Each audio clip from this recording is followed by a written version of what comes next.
Kurt, it's a big one here today at Floyd Dobb Field. Yeah, I'm not sure that it really gets much bigger than this in the way of a semifinal game where the winner gets to go down to Monmouth next week and play the state championships. We're two teams. One of the biggest rivals around. We're separated by one road. Milledgeville Blacktop there separates these two teams. Not to take away from any other game going on today, whether it's 8-man to 11-man, but I don't know that gets much bigger than this. Yep, this is one of two semifinals here today. 1 o'clock kickoff between the Marcos and the Missiles. Marcos coming in at 11-0. I would say the heavy favorites to win the state title game, Kurt, let alone the state title as well. Yeah, the season they've had, if you look at their marks, a lot sticks out, but nothing sticks out bigger than that 5.3 points per game average that they're giving up. Stingy on defense, but can also score a lot of points, and they've pretty much ran roughshod over everybody this year so far, including kind of this Missiles team earlier this year. Yeah, it's week, what was that? I think week six. Right? Week 6, these two met, and the tables have kind of flipped, Kurt. And maybe that's a good thing for the Missiles, maybe not of the Marcos, but I think Polo's, just so big up front and playmakers all over the field. But week 6, the talk was most people had Milledgeville as the favorite in that one. It was number 1 versus number 2 in the state rankings at that time, and Polo kind of handled that game, throughout from the start in that one, Kurt. Now, week 12 here we are, and it's kind of reversed. Everybody's saying that the Marcos are the heavy favorite, but like I said, I don't think either coaching staff feels real confident going into this one. I don't think coaches are looking at the projections. I don't know that anybody's really looking at the projections there week 6 either. You could look at it from the Missiles end that it was kind of a game of missed opportunities. We thought, I think back to early in the game, we thought we had them down for safety in the end zone. Then they bust a big pass play and a big run on us. Got a turnover right away to start the second half when that game was tied, right, going into the halftime there, week 6. Yep. So tied up. We got a turnover right away when the Marcos got the ball first, but then we turned it back over right away. So kind of a game of missed opportunities for the Missiles there, but the Marcos did that game what they've done all year long and did not allow too many points and scored more points than they gave up. So yeah, we've got the coin toss happening on there. We'll try to pay attention of that's always a big decision. Who wins the toss, who takes the ball, who defers. And it looks like there's the flip of the coin. Yeah, some wind potentially a factor today. It does appear to be kind of blowing across the field. Missiles won the toss, and I believe are receiving, Kurt, if I've seen the signal correctly. Yep. Yeah, take the ball. If you think back to that game last week down at Cambridge, one of the big keys to the Missiles was controlling the clock, just having their offense on the field. So could be looking to keep the Marcos offense off the field, make their defense make a bunch of stops right away. Oh, yep. Let me hold on. I fell out. I forgot to put that in. So we're going to get a look right away at the Missiles offense, averaging 57.8 points per game against a Marcos defense only giving up 5.3 points per game. Most points they've given up all year was in week 8 to Alden Hebron, giving up 20. They also gave up 14 to the Missiles there week 6. Otherwise, a lot of goose eggs on the board for the Marcos this year. All right, going to queue up some highlights here on our TSSR.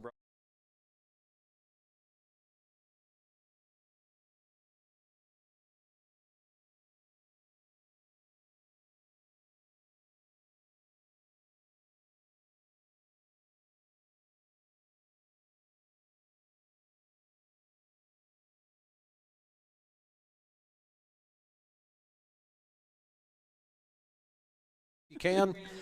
Yep, it's it's a big game when they start parking up by the baseball field up here, Kurt. As I said, we're gonna Milledgeville Marco fans, you guys know us, me and Kurt, Milledgeville guys here, but we're gonna give the best fair broadcast. I'm excited for this game. We're football fans. Yeah, first and foremost, Kurt. I think one of the big. We went down to Cambridge last week and we just got to watch a football game, and that was a lot of fun. And we're anticipating kind of the same thing today. Yep, and we might get a little intense, but we're going to be intense both ways. And if the game recognizes game. Week 6, our player of the game went to Gus Munford. Yep. That kid played a heck of a game. Yeah, we've got too much respect for Coach Alston and Scholl and the Marcos. They're a team to reckon with, and we're going to do our best to keep it down the middle here, and we're anticipating just another slobber knocker. I heard a few people text me that didn't know what a slobber knocker was until last week. How do you not know what a slobber knocker is? Apparently nobody watched wrestling in the late 90s. Yes, I believe Barb Schenefeld was one. That was a new term she picked up there last week. My wife commented on it too. I forgot about that. But yeah, that's what we anticipate here. Two teams that set the tone defensively, Kurt, like you said, more than anything. Some projections, this game could get in the 30s. Their offenses are that good, but I have a hard time believing it's going to be more lower scoring than higher scoring if I was a betting man. Seeing a lot of projections in the 20s, maybe even both teams under 20. But the wind's a little kind of a crosswind on the field there out of the south. Field there, not really affecting one of the few fields here that runs east to west. Yeah, not going to lie, I was hoping it was going to be a little more like yesterday afternoon. Yeah, I said that some degrees. To somebody up on the hill when I first walked in that maybe we should have played this game yesterday afternoon. But I guess we should feel we're not bad in the booth. Bowden or Lily up top. Bowden down on the field. Down on the field. They've got a little tougher take today, but overall, not a bad day for football here at Floyd Down Field. It's November 16th, so I don't think anybody was expecting it to be 85 and sunny, but it's a little chill in the air. But it's football weather. It's playoff football weather. Yep, the Polo Markers, like I said, come in at 11-0, averaging 51.1 points per game, allowing 5.3 in the playoffs. They won round 1, 58-20. They had 2 home games to start, 58-20 over Alden Hebron. Last week they beat West Carroll by a score of 66-0. Milledgeville Missiles, 10-1 on the year. Their 2 playoff wins. First round at home versus South Beloit, they won 52-0, and a big road victory last weekend. Kurt get that monkey off the back out of the quarterfinals and into the semifinals last week. They knocked off a very good Ridgewood team by a score of 16-12. Missiles averaging 57.8 points per game, allowing 14.9. Yeah, a lot of people, you see the talk online, social media, whatever your views are on that, but a lot of people saying that this game kind of deserves down to be in Monmouth, but there's another good one going on in 8-man 2 a little bit later today with Pawnee and Amboy. So whoever wins this week deserves to go down to Monmouth on Friday night, that's for sure. All right, we're going to queue up. We did some pregame coaches interviews. We're going to send you now. So the WCCI will cut away feed on there, get a couple more ads in, then we'll be back in for starting lineups in the kickoff. Couldn't be a bigger game, I don't think, in the state of Illinois today than these two schools. Huge rivalry, a huge deal on the line for this weekend. Yeah, it's going to be a great atmosphere. Fourth time we've seen Polo in 2 years. It's exciting to be part of it. And, yeah, you're right. This rivalry game has a little more juice to the squeeze this time. Everybody talked about the fact that you guys were able to get past that jinx of the quarterfinal round and get to the semis. Did you spend any time this week saying, guys, this isn't over yet? We got past one hurdle. Now we're on to the next. I didn't have to say it much. The kids knew. They knew that we want to take another step. They're hungry, and it just gets to be a little sweeter that it's our rivals in this case. They're hungry to show what we can do now that we're past that hump, and I think that win also cemented that we can win some tight games. You guys got a familiar foe. You threw some different things at Ridgewood that I don't think anybody was expecting. As that comes into today, giving Polo a few more things to think about has to make you feel good going into today, doesn't it? Oh, it definitely does. We do so much anyways, and they do a lot too. I sort of got a taste of our own medicine prepping for them because they have lots of different looks, and now we do as well, and that's just one extra layer they got to prep for. Living Good is, everybody knew he was going to be a key component of your game. Playing quarterback last week, maybe threw a little bit of a change to Ridgewood, and you guys were able to take advantage of that early. Yeah, it was a big change. Coach Noble calls our plays, and he's been wanting to have Carter at quarterback. He was talking about it all summer, and I thought, hey, we need guys up front to block first, and we've developed some of those guys, and as the season's gone along, and so Carter, he's just a great athlete, and I think that if you had a team full of Carter Living Goods, you can put them at every position and have a darn good football team. Okay, Polo brings a lot to the table, too. What's going to be the key for you guys if you had to pick one today? Just one thing. We got to tackle. Last time we played them, we didn't tackle very well, and that's the biggest thing. I thought overall we played a pretty tight game. We just let them squirt out on us a few times. All right, good luck this afternoon. Thank you. Thanks for the coverage. Back to you guys. Hey, you guys are used to being here. That next win would be nice, wouldn't it? Well, obviously, yeah, next one would be nice. This goes a little bit beyond just the rivalry, with the state championship on the line. So the rivalry adds a little intensity for the communities, but for the coaches, it's just basically about trying to get to that state championship. You guys do the things you do, and you do them well. They threw some wrinkles in with Living Good at quarterback last week. I'm sure you're glad you got to see that a week before you had to see it in person for the first time. Yeah, but I'm sure they're going to have some other wrinkles that they'll be throwing at us. So, you just have to be prepared as much as you can and hope when those wrinkles come out that you can deal with them. You've got some kids back. Are you guys pretty healthy for today? I know you brought some kids back last week and maybe a couple more this week. I would say for the most part we're fairly healthy, yeah. So what's going to be the key? If you had to pick one thing for Polo today to be the key, what's going to be the key for you guys? I think just being able to move the ball on the ground will be huge for us. Line of scrimmage today for both teams will be huge. Now, they were having struggles to get to the semifinals. You guys are used to that. Is that going to be an advantage to be in the semis with a championship game berth on the line? Is that an advantage, or does it even matter at this point? I don't really think that matters. I think, the play on the field by both teams will determine it. And, at this point, the kids will be fine, I'm sure, and on both sides, and it'll just come down to who plays better. All right, Coach. Thanks for talking to us, and good luck this afternoon. All right, thank you.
Welcome back here to Floyd Dobb Field on the campus of Milledgeville High School. We're moments away here from the kick. We'll go over the starting lineups here quickly. First for the Missiles on offense, Carter Livingood at quarterback, Spencer Nye, Mike and Tom Smith running backs, tight end Connor Johnson and Evan Shank, guards Caleb Sarber and Dalton Adamek, and the center Jackson Sidmore. Defensively for the markers, we're going to defensive end Damon Rowe and Noah Dewey, defensive tackles Logan Nelson, Jeffrey Donaldson, linebackers Gage Ziegler and Kalen Goldbertson, cornerbacks Mercer Mumford and Gus Mumford. The Missiles are head coached by Jason Roble, assisted by Brad Grenoble, Austin Caravia, Cal Engelkins, Cameron Dautine, Ryan Kendall, and Cody Druce. Marcos head coached by Ted Alston, assisted by Cliff Bardell, Matt Scholl, Jeff Barger, Tyler Meridian, Jesse Culbertson, and Jalen Bickett. Kurt, it's time to put all the talk to the side and let's play some football here. Let's get this thing going. Like we said, Marcos are going to kick off here to the Missiles, who have Jaden Promenschenkel back deep. Yeah, I got to imagine that this ball is going first level or second level, though, here. Yep. But maybe they'll kick it deep. Number 14, Jordan Reed, to tow it up here for the Marcos. And we are underway at Floyd Dobb Field. 8-man semifinals goes through the hands of Promenschenkel. He picks it up and going to have nowhere to go. Good coverage there by the Marcos, and they're going to pin the Missiles deep inside their 20, about their own 14. The Missiles going to actually have the ball inside the 15-yard line. That ball went right through the hands of Jaden. They did kick it deep. Maybe had a chance, but slowed up by not cleanly fielding the ball there. So 1st and 10 for the Marcos, and it is Carter Livingood starting his second consecutive game in at quarterback for the Missiles. Yeah, Missiles looking for a little bit more ball control here. Just going to kind of grind it out. So double tight end set. We're going to have Spencer Nye down on the line.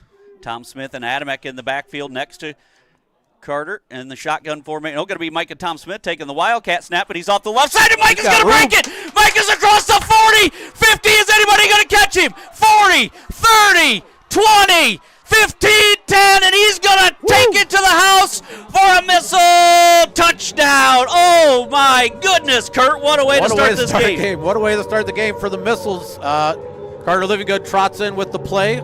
We have Spencer Nye and Caleb Sarber down on the line. Not normal for Spencer Nye, but Adamek in the backfield with Living Good. That went straight to Micah Tom Smith, who followed his blockers in Adamak and Living Good, and then housed it. 86 yards, Tom Smith down the left sideline. Oh, my, what a start. What a start to this game. Holy cow. Now, this is the important part here, Kurt. The 2-point conversion, so key last week in the Missiles saw victory. That last week. This is basically what earned the Missiles their victory. The difference in the game. Carter Living Good shotgun formation right up the middle. The push. With the push. And he is in. 2-point conversion good. 8-0 Missiles on top. But guess what? The Marcos offense gets a chance to answer. So we're just going to keep it right here. We haven't had enough time to talk, Kurt. Say, this game, did the clock even start? Oh, my. 86 yards, Tom Smith, and then Carter Living Good answers right up the middle. Missiles lead here, 11:39 still on the play clock. It's 8-0. Yeah, last week, what phrase did we say a lot? Big play here, something like that. Yes. What a big play to start the game for the Missiles. One play, taking it from the 14-yard line all the way to the house is Micah Tom Smith. Got the crowd going along the sideline for the Missiles fans. Now the defense has to come out and stop the Marcos so that we continue momentum here for the Missiles. Easier said than done. Yeah. Gus Mumford in this Marco offense has been a train all year. Yeah, the Marcos are more than Gus Mumford. He's got a lot of weapons he likes to go to as well. Big up front. Coach Roble there, if you look like a genius taking the ball. That's always a toss-up whether to take the ball or not. What a good choice there by Coach Roble on that one. The Missiles never led in that first contest, Kurt. No. They tied it at 8, but that was as close as they got, so they have their first lead. It might be most likely might be the first lead anybody's held over Polo this year. They might have gave up one early to somebody, and we're not sure. But they have not trailed much, if at all year. The Marcos have number 12, Billy Lowry, back to receive for them. Spencer Nye into kick. That most likely means a Squid onside kick here. A little problem with this crosswind here. Never thought about it being a problem with the kicking game. But Nye tees it up.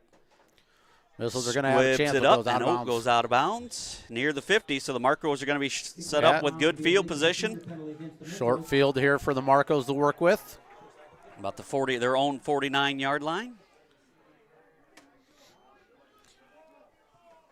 Well, we saw the Missiles offense versus Marcos defense match up. Now it's time for the other matchup everybody was looking forward to, the Marcos offense versus the Missiles defense. Well, it went out of bounds at the Marcos 49, so take 5 more yards up there. In real good spot here.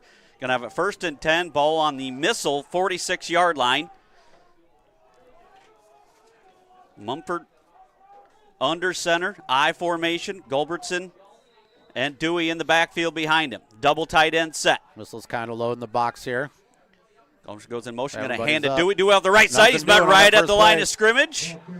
Hit right away by Carter Living Good. Jackson Sidmore in there as well with Evan Shank coming over. We do have a Marcos player down. And an injury. Logan Nelson, the lineman, down, and we're hoping he's okay here. Not what we want to see the first series for the Marcos. Big 6'4", 305-pound offensive lineman, senior for the Marcos here, is down on the field. So while they're down on the field, we're going to take a quick timeout here on TSR Game Time Live, and we'll be back after the short break. At Country Financial, we enjoy serving the community in which we live, big or small. I love living in the Blandonsville area. It's where I grew up, went to school, and decided to raise my family. I never had a desire to live or work anywhere other than in a small town. I feel lucky to help my longtime friends and neighbors with their insurance needs. It's like working with family every day. I'm Brett Powell, your local Country Financial representative, whose door is always open to work with you.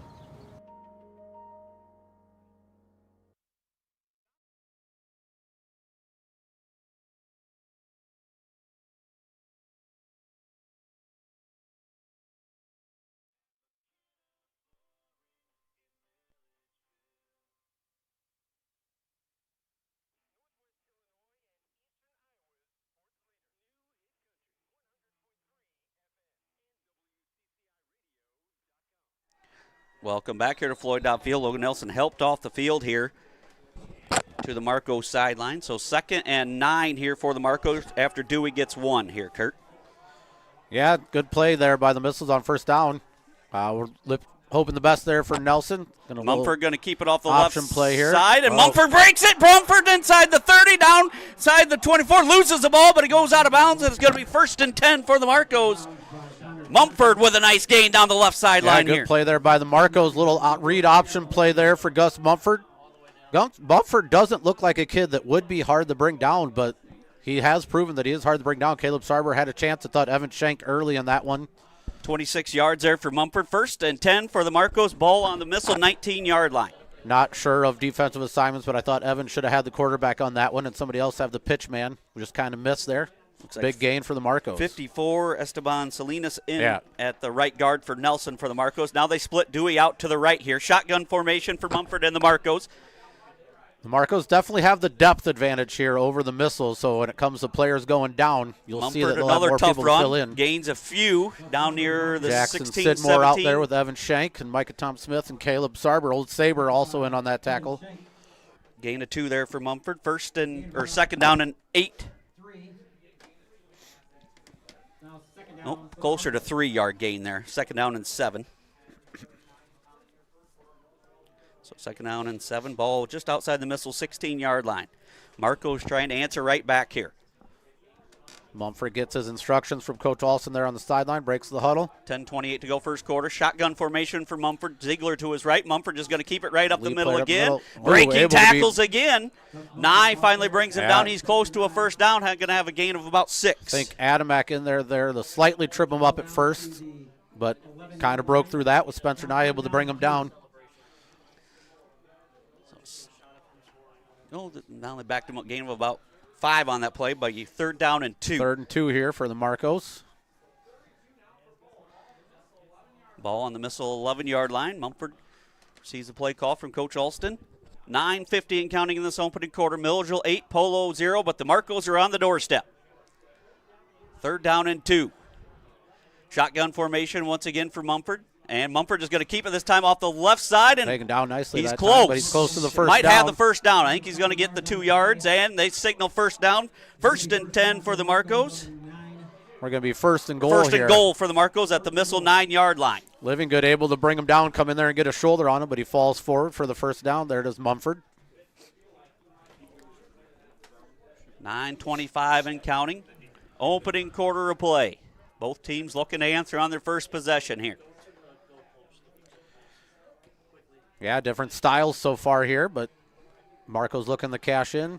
Mumford once again, shotgun formation, double tight end set. Ziegler to his left. Mumford going to keep it off the left side, and Livingood in the backfield. Then met by a flight of missiles.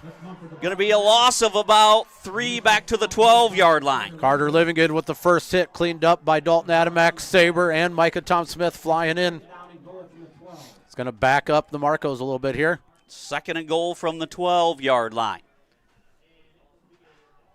See all the crowd gathering around that end zone at the moment here, Kurt. They'll walk old school football field. Both fans walking both sidelines here. One of my favorite things about Floyd Dog Field, though. Just move with the play. Who needs bleachers? 8:30 and counting as Mumford goes back to the huddle. 2nd and goal from the 12. Play clock winding down 3 seconds. Mumford's going to have to go in a hurry. He just does get it off. They're going to go to the air here. Do a flake, and he flips it up to Dewey just over the head of Schenk. Dewey got a hand on it but couldn't quite reel it in. Schenk had a chance, but Dewey still had a chance there, too, to make a play on that ball. 3rd and goal from the 12. 8:14 to go in this opening quarter. Yeah, I kind of assumed the Marcos, I almost said that I expect them to go to the air here at least one of these plays. Mercer Mumford checks in. Corbin Cavanaugh checks out for the Marcos. Had to rush that one off, but did get it off in time. You got to imagine Mercer Mumford, one of Gus, his brother Gus's favorite targets here. So now 2 wide receivers to the right. Mumford and Dewey split out to the right. Shotgun formation for Mumford. Mumford drops the snap. Now going to be pressured by Nye. He's going to get sacked. Ball's out. Caleb Sarber's on it. Sabres got it for the missiles. Turnover here. Mumford was pressured initially by Livingood. Livingood first, Nye second, and then Saber cleaned it up. Play held up a little bit, slowed down for the Marcos because a little trouble with the snap there between the center and Mumford.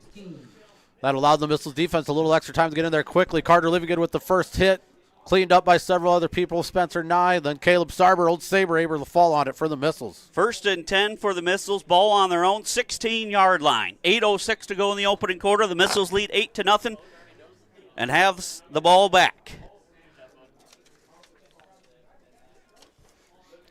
Double tight end set. Johnson and Shank in at tight ends. In the backfield is Nye and Tom Smith, this time with Livingood shotgun formation. Livingood takes a snap, going to run it right up the middle, gains across the 20 or 21, gain of about 5.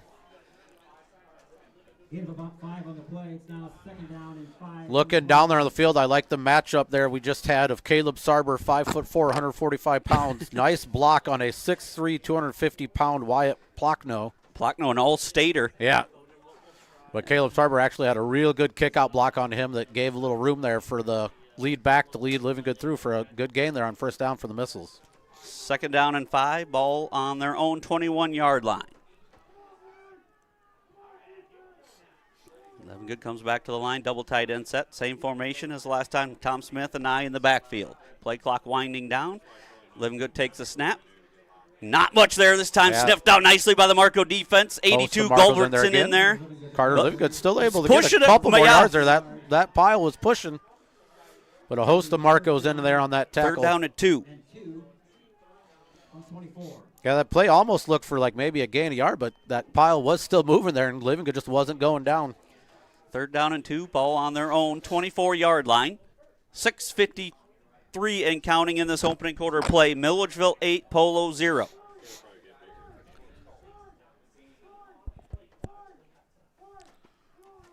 Missiles taking their time, calling out this play here. They're going to have to go hurry. There's only 10 seconds. They might have to take a timeout here, Kurt. Yeah, get lined up. Going to get it off, I think, here. Nope. Coach Roble going to go down as he senses this is a big play. Didn't want to rush things. So 3rd and 2 here. Timeout taken by Coach Roble. And the Missiles are first here. We'll just keep it right here on TSSR Game Time Live and WCCI. So 3rd and 2, as I'll go over the starting offensive lineup here for the Polo Marcos as well. Did not get through them offensively. Gus Mumford at quarterback. Fullback is Caleb Gulbertson. Running back Noah Dewey. Tight ends Damon Rowe and Corbin Cavanaugh. Guards are Wyatt Plockno and Logan Nelson. And center Jeffrey Donaldson. Missiles defensively, Carter Livingood and Dalton Adamek at the defensive ends. Jackson Sidmore the defensive line. Linebackers Micah Tom Smith and Caleb Sarber, as well as Spencer Nye. Cornerbacks Evan Shank and Connor Johnson. So now coming out of the timeout here.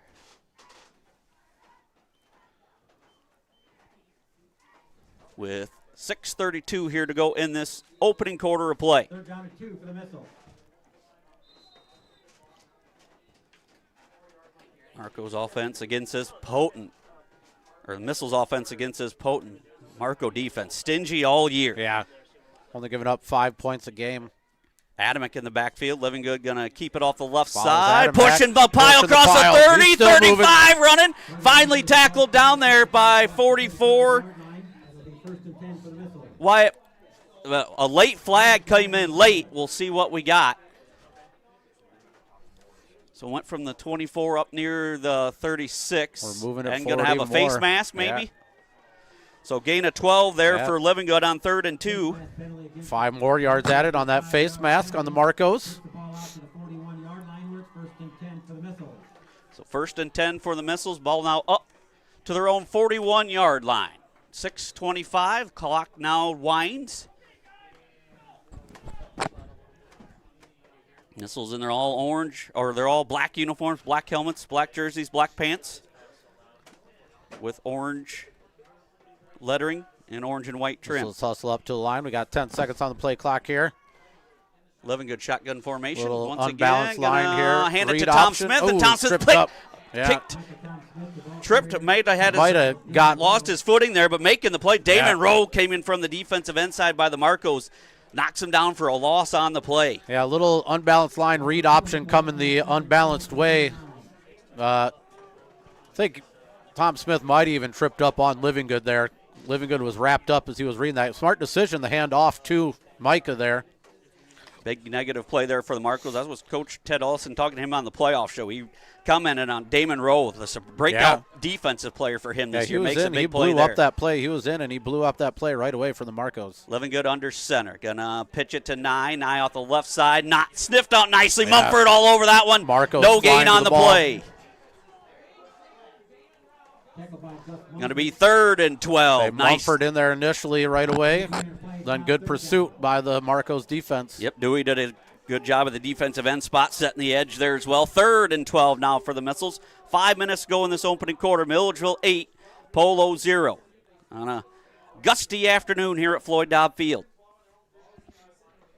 Sun peeking out a little bit right now, it appears. Wind slightly dying.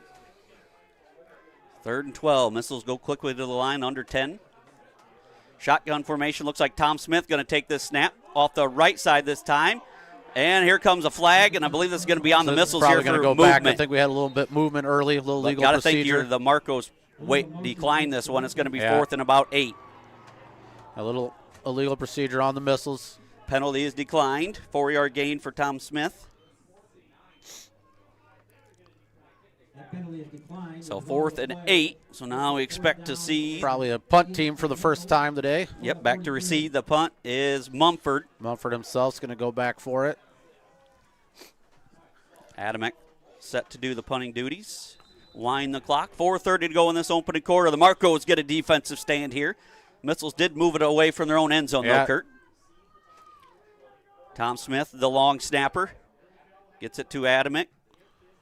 Punt high up into right the to Mumford. Air. Mumford's going to have a shot at a return. Gets through the first couple tackles. Mickelson there. Tackled by Taken Adamek. down by Adamek and Sidmore. So 1st and 10 for the Marcos. Ball on their own 42-yard line. Now you almost feel like both teams have settled in here a little bit, Kurt. Yeah, momentum seemed to all be riding Milledgeville there, but a good defensive stand by this Marcos defense. It would have been a big one there for the Missiles to march this one down and punch in another score, but they forced the Missiles into a 4th down and a punt. Now their offense marches back on the field. Marcos drove it inside the Missiles 10 the last time, but Missiles defense comes away with a turnover. 4:10 to go in this opening quarter. Back comes Mumford and the Marcos. Dewey split out wide to the right. Ziegler in the backfield off to Mumford's right. Shotgun formation. And Mumford going to keep it off the right side. Now he's going to pitch it to nice Ziegler. Tackle there by Evan Shank. Shake on the stop. Holds. Good coverage on that one by the Missiles. They had one person on Mumford, on the quarterback, one person on the pitch man, then able to make those open field tackles. So important in 8-man football to be able to make an individual tackle like that. Ziegler gain a 1, 2nd and 9. Ball on their own 43-yard line.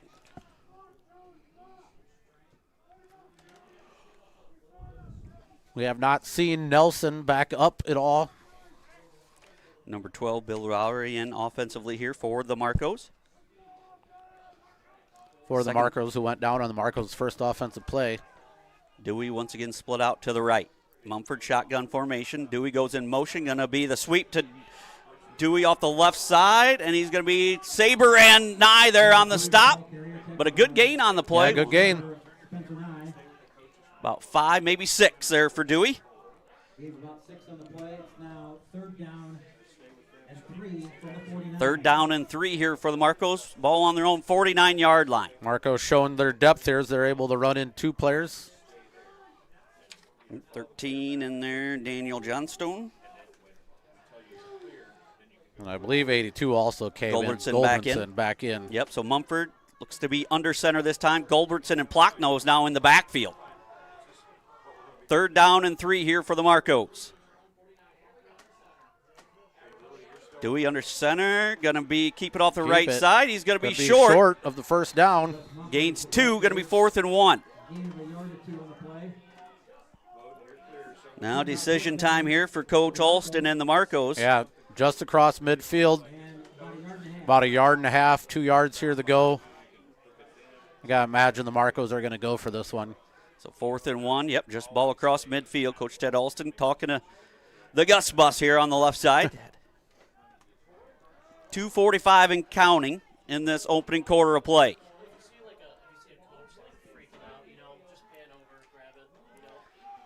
So here come the Marcos, quickly under center, I formation. Nope, now they'll get 2 split backs in the Whichever backfield. team can Mumford get the right better under push center. here is gonna win. Nope.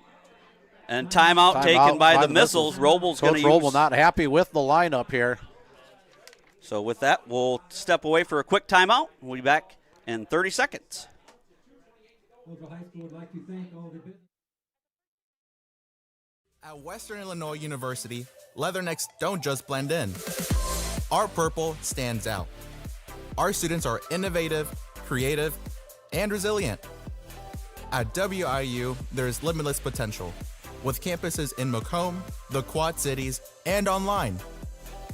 Visit wiu.edu/potential to become a Leatherneck and get an education that stands out.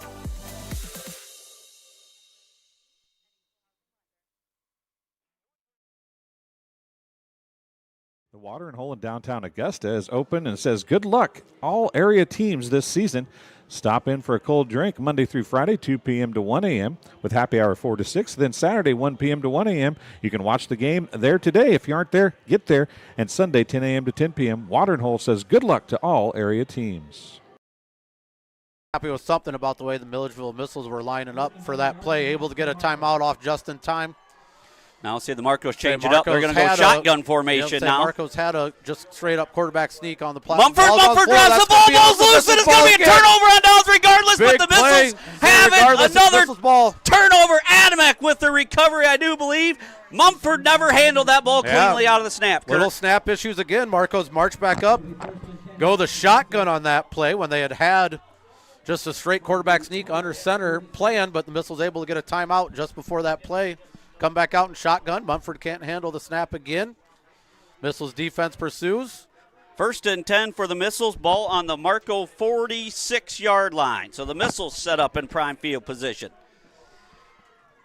Living Good once again, shotgun formation. 9, Tom Smith in the backfield, double tight end set.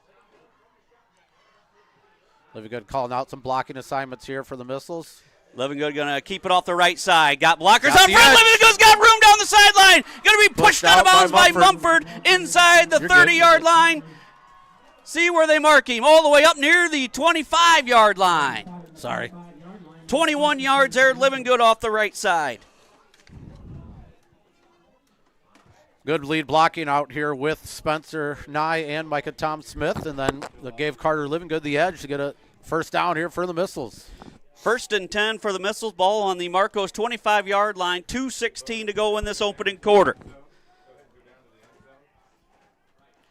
Adamek in the backfield with Living Good and Tom Smith. Shotgun formation for Living Good.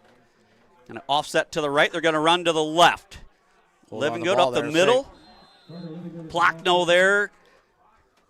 Ziegler as well. Gains about 2. That ball was close to being jarred out there by the Marcos. Living Good got to sure up the ball a little bit more there, but nice job holding on. Beaver Miller tuning in. Kevin Hessendorf, thanks for listening there, guys. Yeah, My dad tuned in as well. I think I had a Brian Simpson checking in. 2nd down and 8 for the Missiles. Ball on the Marco 23-yard line. Brian Simpson said he's unfortunately listening from home, not feeling the greatest, so he decided to stay home, but if we listen closely, we might be able to hear him yell. Or he might be able to hear us yell up here. 1:40 and counting opening quarter. Living Good under center now. Tom Smith and Nye in the backfield. Living Good just going to keep it right up the middle. Plockno there sniffed that out pretty nice, but the Missile push inside the 20 near the 19. Going to gain about 4. Yeah, faked that lead there, the Micah Tom Smith, and just followed him right up the hole. 3rd down and 5 here. Manageable 3rd down here for the Missiles when we're about no longer 4. Long 4.5. So no longer punting ground here, so we got 2 plays to get a first down. Ball just inside the 20. Need to get to the 15 for a first down. Goal here is to just not move backwards. Under a minute to go in this opening quarter. Milledgeville 8, Polo 0. Living Good under center. Double tight end set. Tom Smith and Nye in the backfield. Living Good gonna fake it to the left and now dives forward, but short gain. Short of the first down. Going to be about 4th and about 2. 4th and 2 for the Missiles. Gain about 3. Big play here now for the Marcos defense. Can they step up? Kind of an option play that time. Yeah. Haven't seen that out of the Missiles offense this year. He did the fake pitch and kept it himself. 4th and 2. The Missiles do not have to run another play here. Yeah, the Missiles are going to probably let this one go down in the second quarter here. We'll move the other direction. Yep, and the crowds are going to walk to the other end of the football field here as well. After 1 quarter of play, Milledgeville 8, Polo 0. We'll be back after the 60-second timeout. At the end of the first quarter, I went through MDH when we were trying to get pregnant. We were struggling the first year, and then when we got pregnant, I stayed at MDH and through labor and now for pediatrics. My experience was nothing short of phenomenal. I was met with amazing staff members who helped me through concerns that I had when she was first born, helping me learn how to be a new mom. It was really reassuring and comforting knowing that I had so much support and kindness around me. My entire pregnancy at MDH was amazing. Sports Corner at 124. Macomb's original local sports bar is the Sports Corner at 124 with a focus on local sports. Catch WIU games and all the area TSSR Game Time live broadcasts at Sports Corner at 124, all while enjoying your favorite cold drink and some of the best food in West Central Illinois. Stop in and say hi at 124 North Randolph Street in Macomb.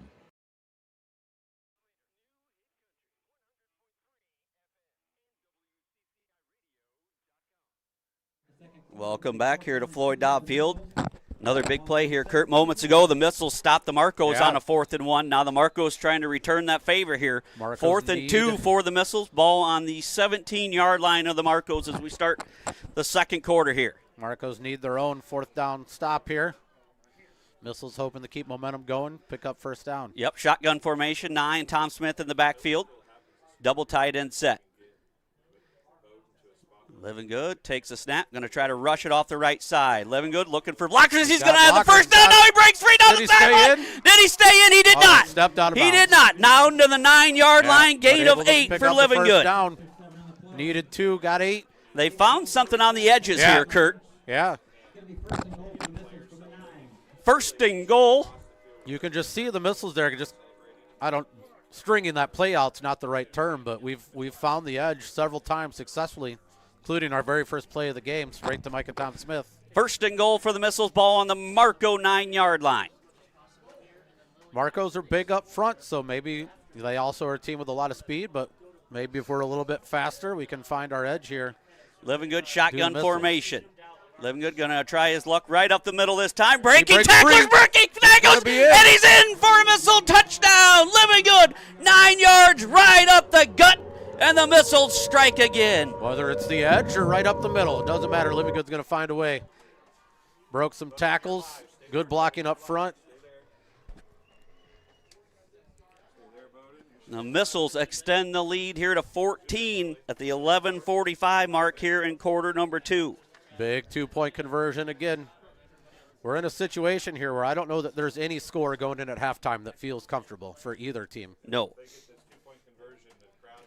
So 2-point conversion for the Missiles. They were 2 for 2 in this category last week. Living Good under center. Double tight end set. Nye and Tom Smith in the backfield. Living Good rolls to his right. Looking to throw it. Going to be pressured. Now does throw it. And incomplete. Marco's get a big defensive stop there.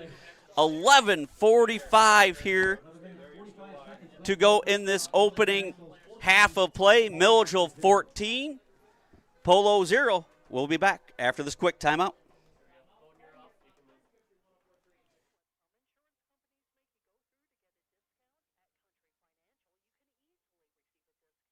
Barkley Bills Company, a hat brand built on 2 staples, comfort and style. Specializing in snapback trucker-style caps. Check out the selection or consider customs to build your business at barkleybillsco.com.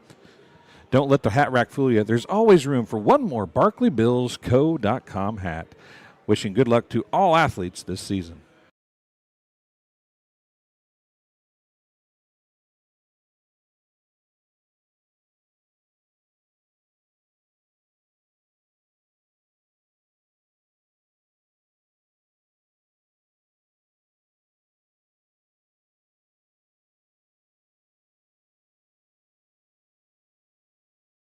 Another score for the Missiles, Kurt. They extend the lead 14-0 with 11:45 to go here in this first half of play. Yeah, obviously still a lot of football left here. Like I just said, I don't think there's a halftime score that either team feels comfortable with going in. We got Coach Downey's dialed in and listening to his first 8-man action of the season. Appreciate that, Coach Downey. Never thought I'd hear the day. And a great season he had with those Stockton Blackhawks. That's going to be a team to reckon with. So you got those Blackhawks going, and they're young. So now Adamek, or is it going to be Nye to kick it off here? They're both kind of lined up here. As back deep is Lowry. Adamek's going to kick it deep. Well, and going to go out of bounds. So we'll see what Coach Alston elects to do. Going to take the ball about the 35-yard line. Take the ball on the 35. They're rushing out the offense here. See if the Marcos can answer back. I got to believe it's the first time they've trailed by 2 scores all year. Yeah, there's no, well.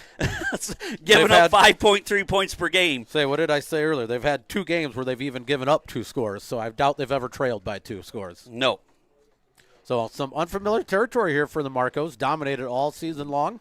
A team that is, been a force in 8-man. They're not going to blink, no, believe me. 2 state championship titles in 8-man for the Marcos here.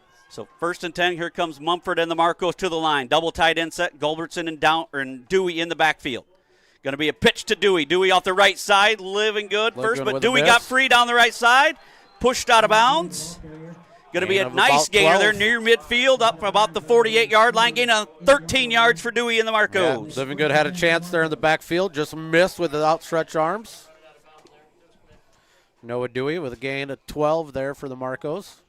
1st and 10 for the Marcos. Ball on their own 48-yard line. Clock stops as he goes out of bounds. 11:39 to go here in quarter number 2. Marcos finding the edge on that play. Yep, they're big and powerful, but they have quickness too. Yeah. Mumford under center. Mumford going to be the Inside trap, and handoff Gulbertson's that time. got room off the right side. Gulbertson off to the races. 30, 20, 15 down inside the 10-yard line before Johnson gets him down. Great, just a little trap play there, Kurt. Little misdirection there from the Marcos. Most of the Missiles defense moving the other way. Nice little inside trap there by the Marcos. Gulbertson taking it down. 50 yards on the play. 6-yard line. Ran down there by Connor Johnson. About 48 yards on that play.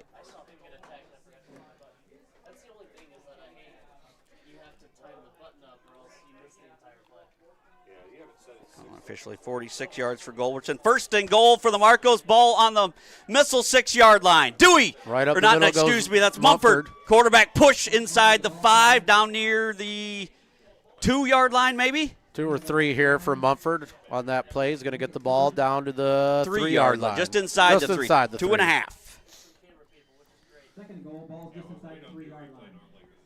Give him about 3 there. Now 10:45 to go here in this second quarter. Missiles 14, Polo 0, but once again the Marcos knocking on the door here. 2nd and goal from the 2.5-yard line. Mumford under center, I formation behind him. Gulbertson goes in motion, going to hand it to Dewey. Dewey pushing. He's in for a Marco touchdown. Dewey and the Marcos answer right back, and it's 14-6. Yeah, like we said, nothing comfortable here that both teams can strike in an instant. And nice little drive there by the Marcos and put themselves on the board for the first time today. Yep, huge answer there by the Marcos offense. We've seen Milledgeville convert on one and not convert on their other 2-point conversion, so this is a big play for the Marcos. Dewey runs back to the huddle here. Mumford, shotgun formation. He's got Ziegler in the backfield with him. Off to his right. Going to think Mumford's going to keep this. Now going to try to throw it. Throws it up, and is it caught? On to it. It is caught there. Nice catch there by Dewey in the corner of the end zone there. Nice pass there from Mumford, and the 2-point conversion is good. 10:24 here to go in this second quarter. Milledgeville 14, Polo 8. We'll be back after the 60-second timeout.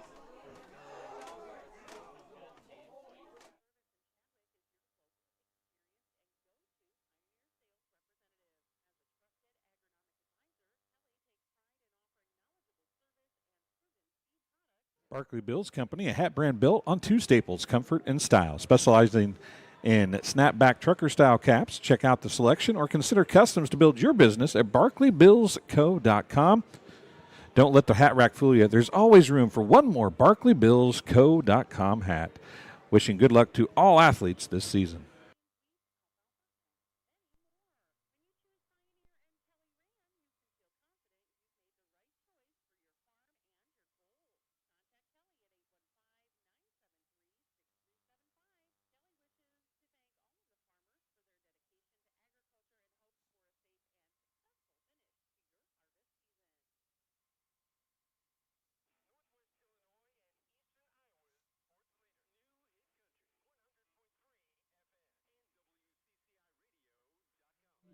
Welcome back here to Floyd Dobb Field. The Marcos with a quick answer there, Kurt. Just a little, took a little over a minute. Big run there by Gulbertson to set him up.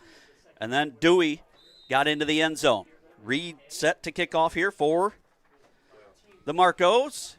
Going to be the squib kick. High bounce. Nye receives about his 35-yard line, up across the 40, 45. Nye able to get that ball up to the near the 45 about the 43-yard line. Out of bounds short of what we thought he went there.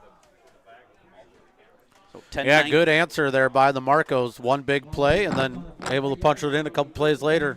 So 10-19 to go in the second quarter. Missiles take possession, 1st and 10, ball on their own 43-yard line. Got some chain issues over there. Looks like we're caught up. I don't know. Now they got her loose, set up, ready to go. Shotgun formation once again for Livingood. Tom Smith and Nye in the backfield with him. Livingood off the right side. Tackled nicely there by Rowe. Going to keep him to a short gain of about 2. Good tackle on the outside there by Damon Rowe for the Marcos. Play that's seen success pretty much every time it's been ran by the Missiles today. Rowe able to fire in that time and bring Livingood down. Just across the 45, about 2.5-yard gain. Second and a short 8 or a long 7. However you want to look at it there, Kurt. Yeah. Let's go with a long 7. Livingood once again, shotgun formation. Double tight end set. Livingood going to keep it up the middle, and another short gain. Just a gain of 1 that time. A couple yards on the play. Now, 3rd down. Yeah, 3rd and 6 now. Able to move that up to now it's definitively 3rd and 6. So, big chance for the Marcos to get their defense off the field here. 3rd and 6, 9:13 to go in the second quarter. Milledgeville leads 14-8. Adamek now in the backfield. Looks like Tom Smith going to be lined up in this Wildcat formation here once again. Heavy line to the left side. Tom Smith going to keep it off the right. Tom Smith breaking tackles, and he's going to have the first down. Say a first down for Micah Thompson. Gain of about 8. Ziegler there on the stop. So I couldn't tell. Ziegler made the stop. I couldn't quite tell who got a hold of Tom Smith's jersey there. It might have been number 9, McFalls. So 1st and 10 for the Missile. Ball on the Marco 46-yard line. Big conversion there by the Missiles. Mumford might have been in there to grab the jersey. Micah Thompson Smith was able to drag him for the first down for the Missiles. 8:40 and counting in this second quarter of play. Sun starting to peek out every once in a while. Yeah, every now and again it gives us hope. Tom Smith once again lined up here in the Wildcat formation. Off to his right is Livingood. Yeah, offset line again a little bit here. Tom Smith going to keep it off the left side. Lunges. Brings it to the strong side.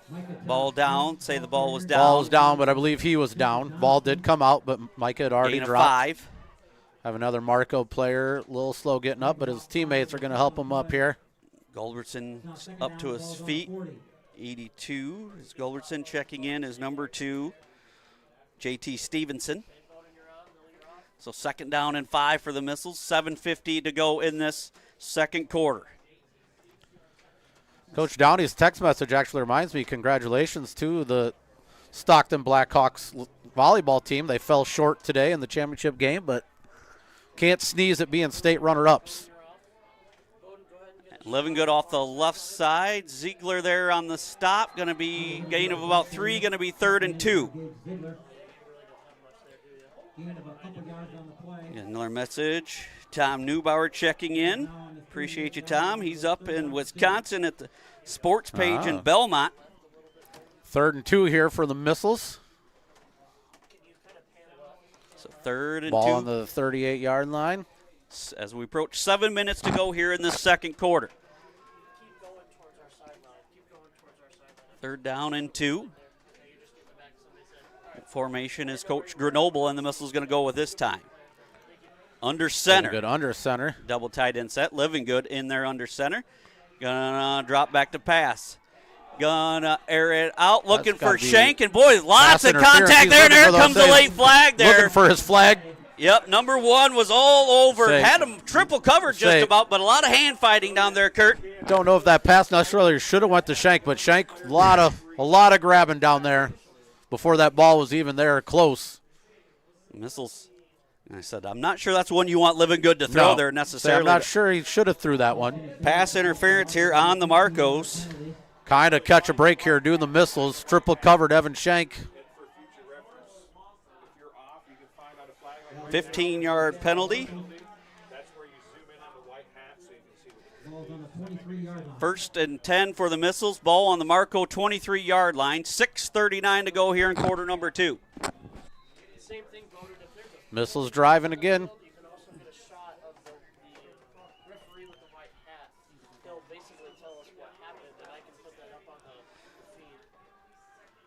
Tom Smith, Wildcat formation once again. Tom Smith gonna keep it, go off to the left side. 44 there, the first contact. Pulled into a short gain. Donaldson. Caleb Sarber coming around on the weekend of that setup there, pulling around. Gain of 2 Couldn't there. quite get the kick out block that Tom Smith needed to bust that one for a few more yards. 2nd down and 8. Ball on the Marco 21-yard line. 6:15 and counting here in this second quarter. Living Good gets instructions from Coach Grenoble on the sideline. Heads back to the huddle here. Great crowd on hand here at Floyd Dobb Field. The hill's packed with cars. Both sidelines packed with people. Living Good under center now. Tom Smith going to be off to Nye off the left side. Nye near inside the 20, down about the little bit of a sweep there around the far end or near line. end here to Spencer Nye. Gain of 2 more. Going to bring up 3rd and 6. Again, Missiles got 2 plays here that gained 6 yards. So it's so tough to move the ball against this Marco defense. Yeah, this Marco defense hasn't happened to only give up 5 points a game because people move the ball on them all the time. They make you earn every yard. 3rd and 6, ball on the Marco 19-yard line. Wildcat formation for Tom Smith and the Missiles. Living Good and Adamek to his right. Shotgun formation. Going to keep it off the right side and short gain there. Going to be 4th and about 5. That time. About the 18-yard line. Going to make 4th down a little bit tougher here for the Missiles. Now they got to get a full 5 yards. Coach Grenoble sends in the play call. 20 seconds on the play clock as Living goes back to the huddle. 4th and 5. Ball on the Marco's 18-yard line. Living Good going to go under center here. Yep, Living Good goes under center. And it looks like I think that got Spencer Nye. Spencer Nye jumped here. The Marcos did too, but I believe Nye went first. So officials having a conversation now. I gotta imagine this ball is coming back unless there was something I didn't see. So now the officials telling the Polo coaches to cool it over here. Dead ball, false start here on the Missiles. They're going to make it now 4th and 10.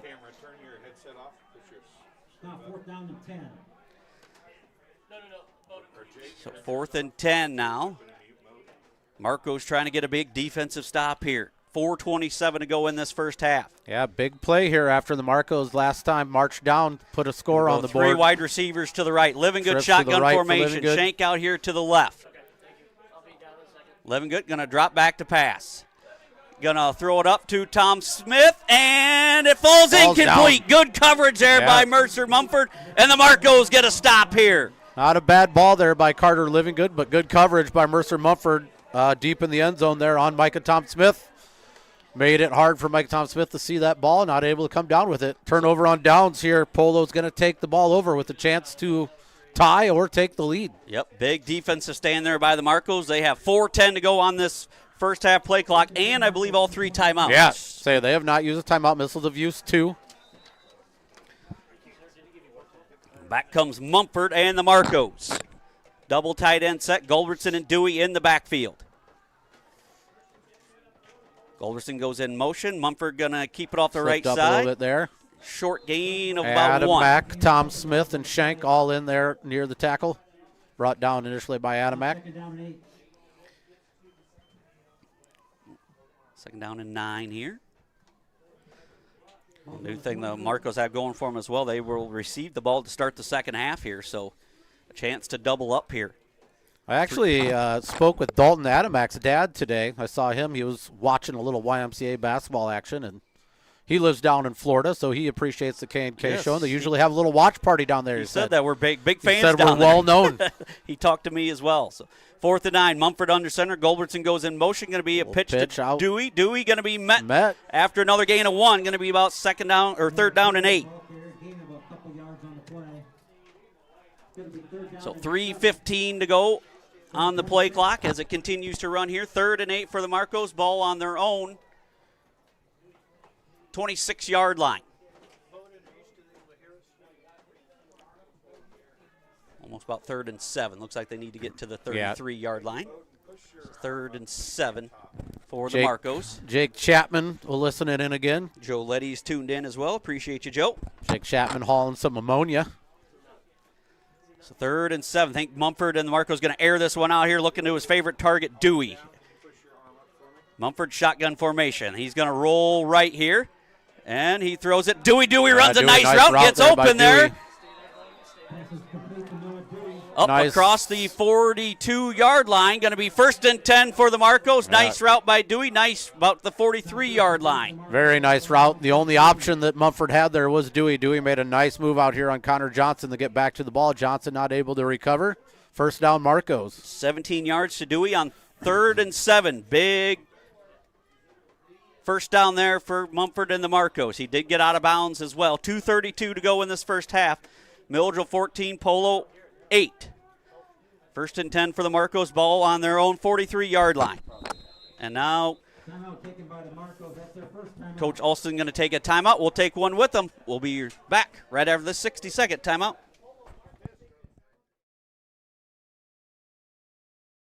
I see acute injuries on the field. I see ankle sprains. I see ACL knee injuries, as well as in the clinic. It's very rewarding to see them from on-the-field injury to rehab to transition back to their event. Ryden Farm Supply, located in the heart of Walnut Grove and in business since 1974. Ryden Farm Supply can meet all your needs for LP seed, fertilizer, and farm chemicals. Their LP service is unmatched in this area. Customer service is one of their specialties. Give them a call today at 309-772-3121.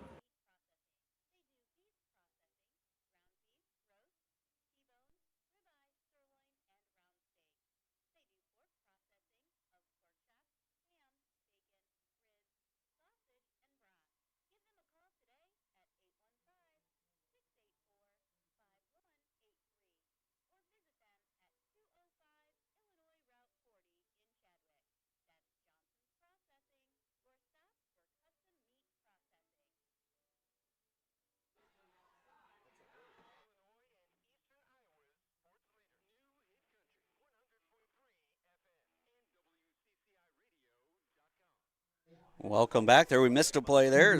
Mumford goes off the left side, but stopped for a 2-yard loss there, Kurt. Yeah, Saber outside, Caleb Sarber outside, able to bring him down. They had similar setup to that big pass play before, but Dewey lined up on the other side. So 2nd down and 12. Clock continues to roll. We're at the 2-minute mark. Ball just across their own 41-yard line. Shotgun formation for Mumford here. He's got Dewey and Mumford off to the right side here. Ez going to roll out. He's got Mumford there and breaking a tackle there. Getting out of bounds there. Shank couldn't bring him down. That's Mumford to Mumford. Yeah, the Mumford connection. Mumford and Sons there. That's a big break of a tackle out here by Mumford on Evan Shank. It's going to be a more manageable 3rd and 4th down here now for the Marcos. 9 yards there. It's going to come down the little things here, like not jumping on a big play or making a tackle to prevent a bigger gain. So which team's going to make fewer mistakes, essentially? 1:42 as the clock stopped. He gets out of bounds. Ball City right at midfield here. 3rd and 3 for the Marcos. Dewey and Mumford split out to the left. Shotgun formation. Ziegler's off to his right in the backfield, and Mumford's going to take a timeout. Marcos burning another timeout here. We'll just keep it right here. As another big play here in this game. Marcos used their 2nd timeout, so each team with 1 timeout remaining, I do believe. Yeah, that should be right. 1:42 on this play clock here. 3rd and 3 for the Marcos. As, Gus did not like something there. He was upset about some setup, and even when he was coming off to the sidelines here, still upset about something. Had to be kind of redirected there by Coach Alston. So both teams huddling up here. Coach Alston with his guys. Coach Roble talking to his guys. We'll check some scoreboard action. Have not been checking many scores. Been too focused on this game here, Kurt. It's been a good one, as advertised.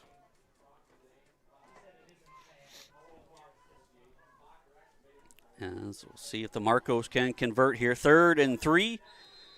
Ball on the 50-yard line. 3rd down and 3 from the 50 for the Marcos. So 3rd and 3. Mumford shotgun formation. Mumford goes in motion. And Gus going to keep it right up the middle. And he's going to have the 1st down, I do believe. He's right at it. A little short. We're going to mark him a little short here. Brought down by Adamick. I might have to bring the chains out here, Kurt. It's going to be real close. Looking at the far official, he's nowhere near it. So it's going to be real close. We're going to have a timeout for a measurement. So we'll give you a shot of the chains here. It's either going to be 4th and inches or a 1st and 10 for the Marcos. Ball just about on the missile 47-yard line. Have her stay in on the measurement. They're going to stay right there on the measurement. The chains are going to come across, so just let them come. And if the white hat gets out of the way, you'll be able to see it really well. Here comes the measurement. Here comes the measurement. Always exciting times for the chain gang. Yep, the officials kind of take charge here and measure it. Going to be just short. 4th down in inches here for the Marcos. 1:28 to go here. Clock will wind once they set the ball back for play. Probably about looks like 7 or 8 chain lengths there short of the 1st down. Looks like they need to get right to that 47-yard line, Kurt. Which line can make the better push here? And I can guarantee you this field's dead on. Yeah. No mistakes here. Field looks great, like always. So got to think this is going to be a quarterback sneak here with Mumford. 4th and inches. Yeah, last time Marcos were in this situation, they lined up, went quarterback sneak, but then we had called the timeout. They came back in shotgun. Just waiting to get the chains reset here on the sideline before they go. 1:28 to go in this first half. Milledgeville leads 14-8. Which line can get the better push here? Who can come in and fill in? Mumford under center. Jeffrey Donaldson, the big center. Mumford keeps it, gets the push, and he's going to have the 1st down. Nice push there by the Marcos offensive line. Gets the yard needed. 1st and 10 for the Marcos. 1st and 10 for the Marcos. Ball on the 46-yard line. Clock rolls. 1:20 to go here in this first half. Both teams with the timeout here. They're going to come right at you, bud. Clock is moving for the Marcos. Dewey off to the left side here this time. Mumford shotgun formation. Ziegler to his right. Mumford drops back to pass and gets it to Ziegler. Ziegler's going to be tackled there by Knight. Inbounds, even keeps the clock running. Yeah. A gain of 1, maybe none. Save. No gain on the play. Maybe a couple inches, but basically no gain there. That's a nice open field tackle by Spencer Nye when it looked like Ziegler there was going to have some open space. 2nd down and 10. 40 seconds to go here in this first half. Got to think they're going to take a shot here to Dewey one of these plays here, Kurt. 30 seconds 2nd down and 10. Here. Ball on the Missiles 46-yard line. Mumford goes back. Shotgun formation. Got to have somebody on Mumford here to make sure he doesn't just do a simple quarterback draw. As he's going to run it to the right side. Mumford's just going to try to take it, and he's bumped out of bounds there by Saber. It would have been a tough Loss throw, but of 2 on the play there by Mumford. Would have been a hard throw coming this way and thrown back across field, but I think the Missiles got lucky on that one because Johnson had let Dewey go there on the opposite side. Maybe thinking that Mumford had already taken off with the ball. 3rd and 12 for the Marcos. Just 14 seconds remaining here in this first half. I think the Marcos might have missed one there, and I think the Missiles defense might have got lucky. One Mumford heads back to the huddle. Might have to call him Gus and Mercer. 3rd and 12 for the Marcos. Ball back. Ball on the Missiles 47-yard line. Shotgun formation for Gus Mumford here. And now they're going to use their final timeout here. I believe. Timeout. So it was the play. I had lost track of the play clock here. We'll just keep it right here. Don't want to miss any of this action here. 3rd and 12. Ball on their own, on the Missiles 48-yard line. Marcos are now out of timeouts, Kurt. Yeah, I totally forgot about the play clock there. That must have been why that timeout came in. I didn't even notice that was winding down. So the Marcos got to heave something long here or get out of bounds quickly. Yeah. If you're the Missiles, you just got to tackle them short of the chains and inbounds. Tackle and keep everything in front of them. 14.6 seconds remaining. What a ball game we've had here so far, Kurt. Yeah, as advertised, Missiles responding to the earlier kind of thumping week 6. Marcos have not relented here. Again, nothing's comfortable going in the halftime here. We're set up for quite the second half of football action here at Floyd Dobb Field. Yeah, like I said, we'll try to check some scores as we're going along here as well. Montini 14, Princeton 7. So 3rd down and 12 here. Leroy 13, Galena 0. 3rd and 12 for the Marcos. Ball on the Missile 48-yard line. Shotgun formation for Mumford. Mumford drops back to pass. Going to be pressured by Adamek, and he affected that throw there. Pass falls incomplete, and it's going to be 4th and 12. Pressure by Adamek. Mumford not able to really step into that throw and even get that off. I was watching the pressure. I don't know if he had anybody deep or not. So got to think you just punt it back here, don't you, Kurt? There's only 10 seconds remaining. I don't think you want to find yourself in any trouble here throwing something out, but I don't know that you can necessarily keep it on the ground.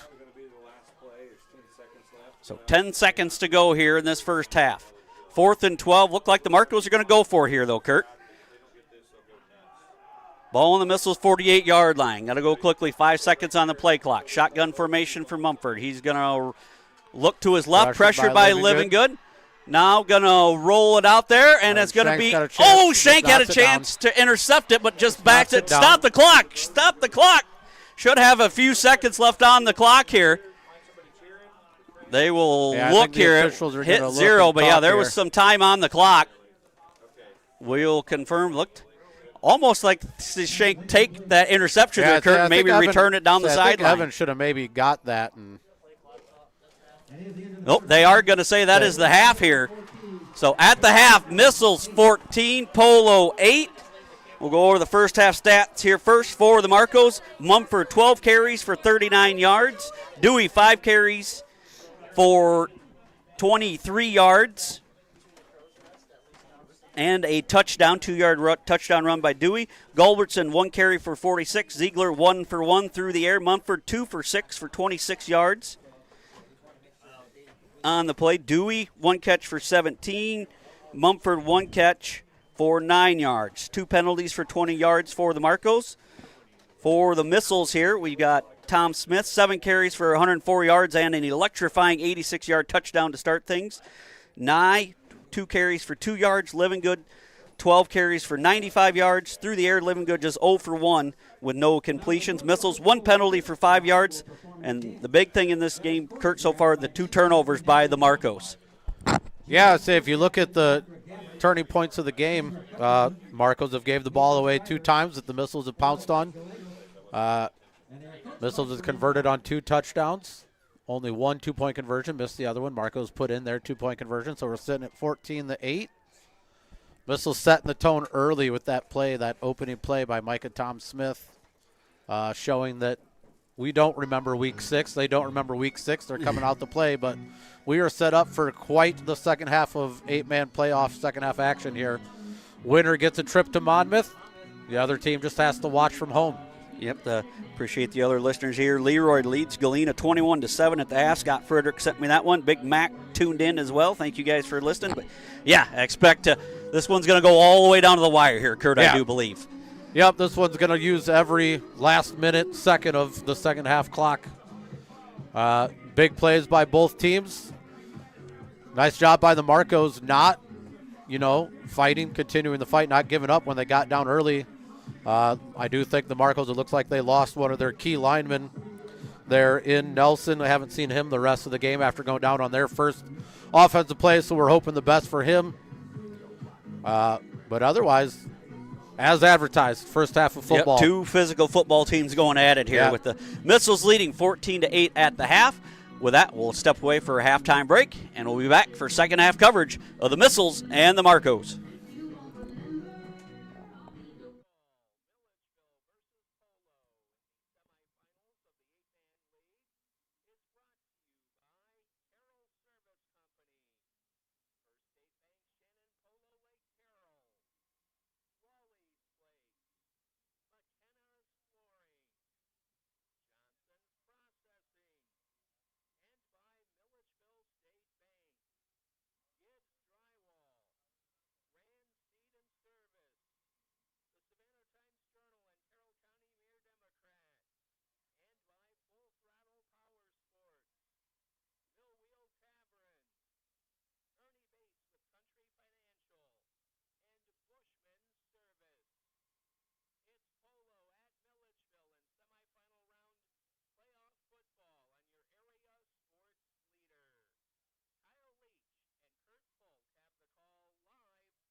Spencer and I to tow it up here. We're ready for second half action. Missiles in the Marcos. That ball's going to be kicked out of bounds. Yeah, legal procedure again here. So Marcos will have good field position near probably about their own 44-yard line or so. Second, we're 24 minutes away, Kurt, from who's going to go down to state next week, next Friday night in Monmouth. Yeah, 24 minutes here separates two towns 10 miles apart from a berth to the I8FA state championship game down in Monmouth next Friday night. So 1st and 10 for the Marcos.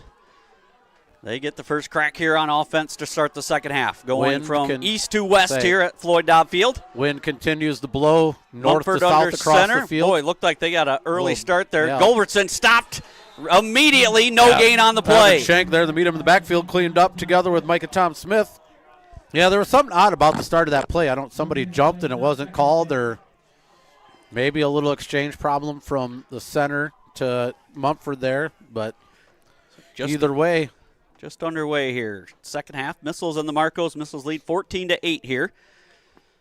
2nd and 10 for the Marcos. Ball on their own 44-yard line. When you think about home field advantage, Missiles granted this game because the Marcos got 2 straight home playoff games. Maybe slight advantage for Missiles coming in. They got to go inside at halftime.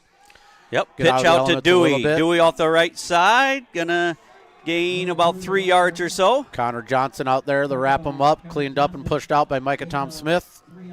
Gain of 3 yards there by Dewey. Yep, Missiles with a home field advantage, but like I said, the Marcos had won the last 2 games here at Milledgeville. Missiles won their last game at Polo, so home field advantage hasn't meant much here lately. Home field advantage hasn't meant much to the Marcos or Missiles here. So it's 3rd down and 7 for the Marcos. Ball on their own 47-yard line. 11-12 to go here in this third quarter. Just underway here in the second half.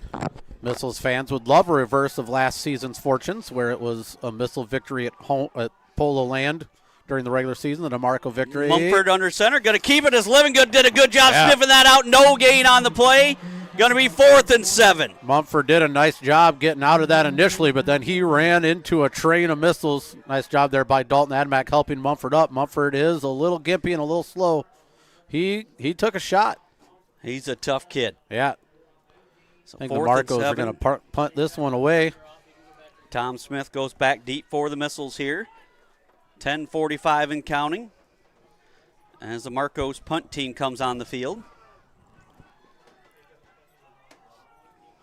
So back to punt. Is that 81, Kurt? I can't see. I thought. Yeah, no, he's not turned the right way. Landon Burnett, maybe. Or no, it's Dewey. 31, sorry. Dewey. Gonna take it and keep it. I'm not sure if that was by design, Kurt. But the Missiles are going to get the ball back. 1st and 10, ball on the Marco 44-yard line. I can't imagine. Maybe that was the plan there. I thought Dewey was just kind of sidestepping to the right to find a lane to kick the ball away from Tom Smith. But then he did try to run with it. But Missiles ending up with great field position here because of the decision to not punt that ball. 1st and 10 for the Missiles, ball on the Marco 44-yard line.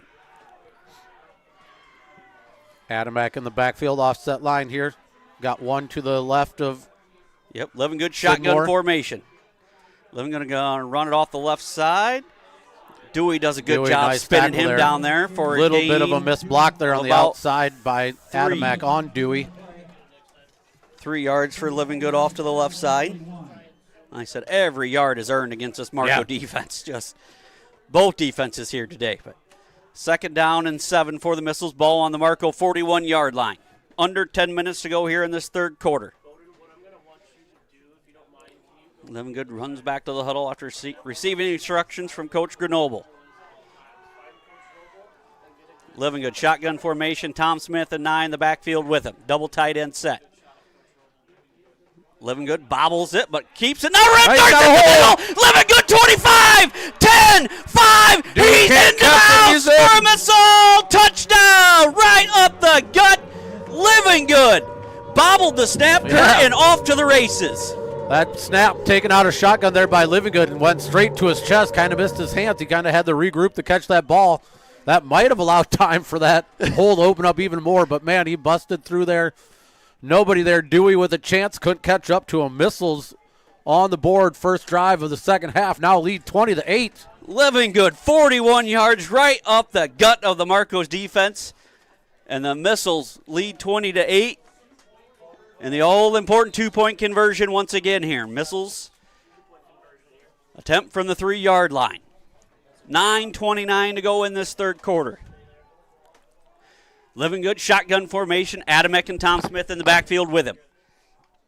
Living Good going to keep it right up the middle. Push. Pushing the pile. And he's in. 2-point conversion good. And the Missiles extend the lead here to 22-8. 9:29 to go in this third quarter. We'll be back after this short timeout.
Welcome back here to Floyd Dobb Field. The Missiles, Kurt, get a 3-and-out, and then Living Good races 41 yards for the touchdown.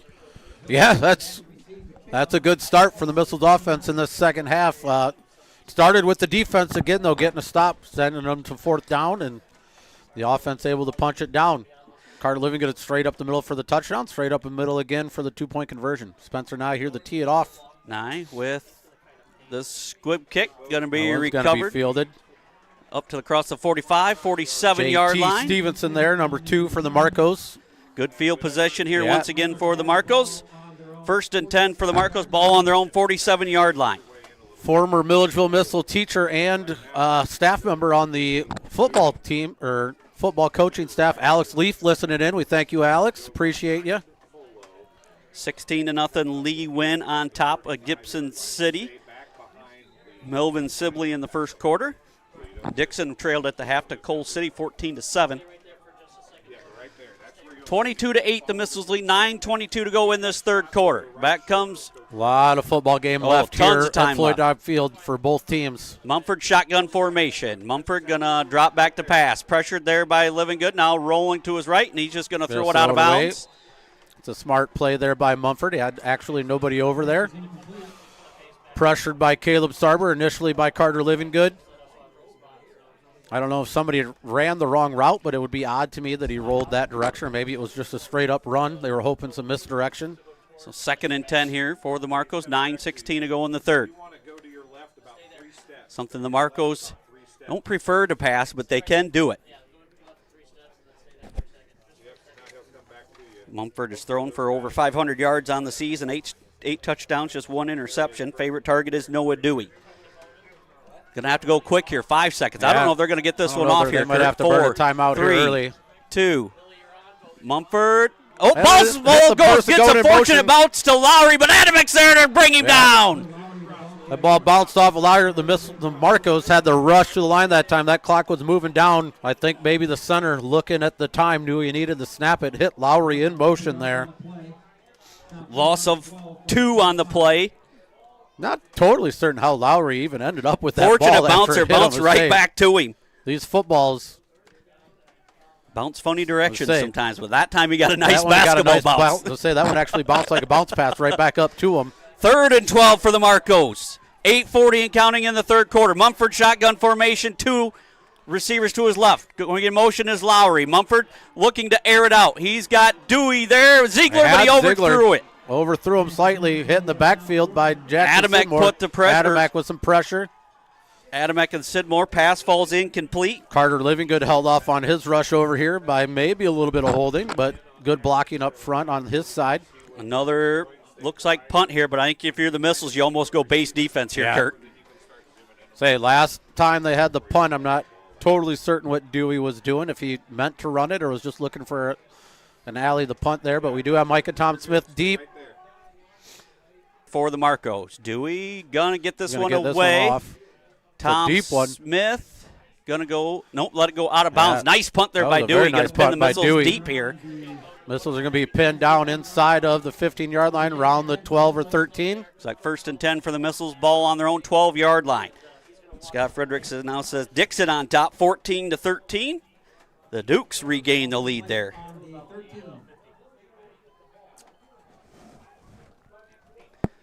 Now the Marcos need a 3 and out here, Kurt. If you're the Missiles, you want a long drive, even if you don't put points on the board. Missiles looking to burn clock here. Hopefully for them ends in a touchdown. Marcos need a stop. 8:22 to go in this third quarter. Milledgeville 22, Polo 8. Shotgun formation for Micah Tom Smith this time out of the Wildcat formation. Going to run it off the left side. Tom Smith running over one defender, gets to the sideline. Nope, they're going to say he's inbounds up near the 20. Yeah, I think he put the brakes down there, out there on the north end of the field to stay in bounds, cut it back in a little bit.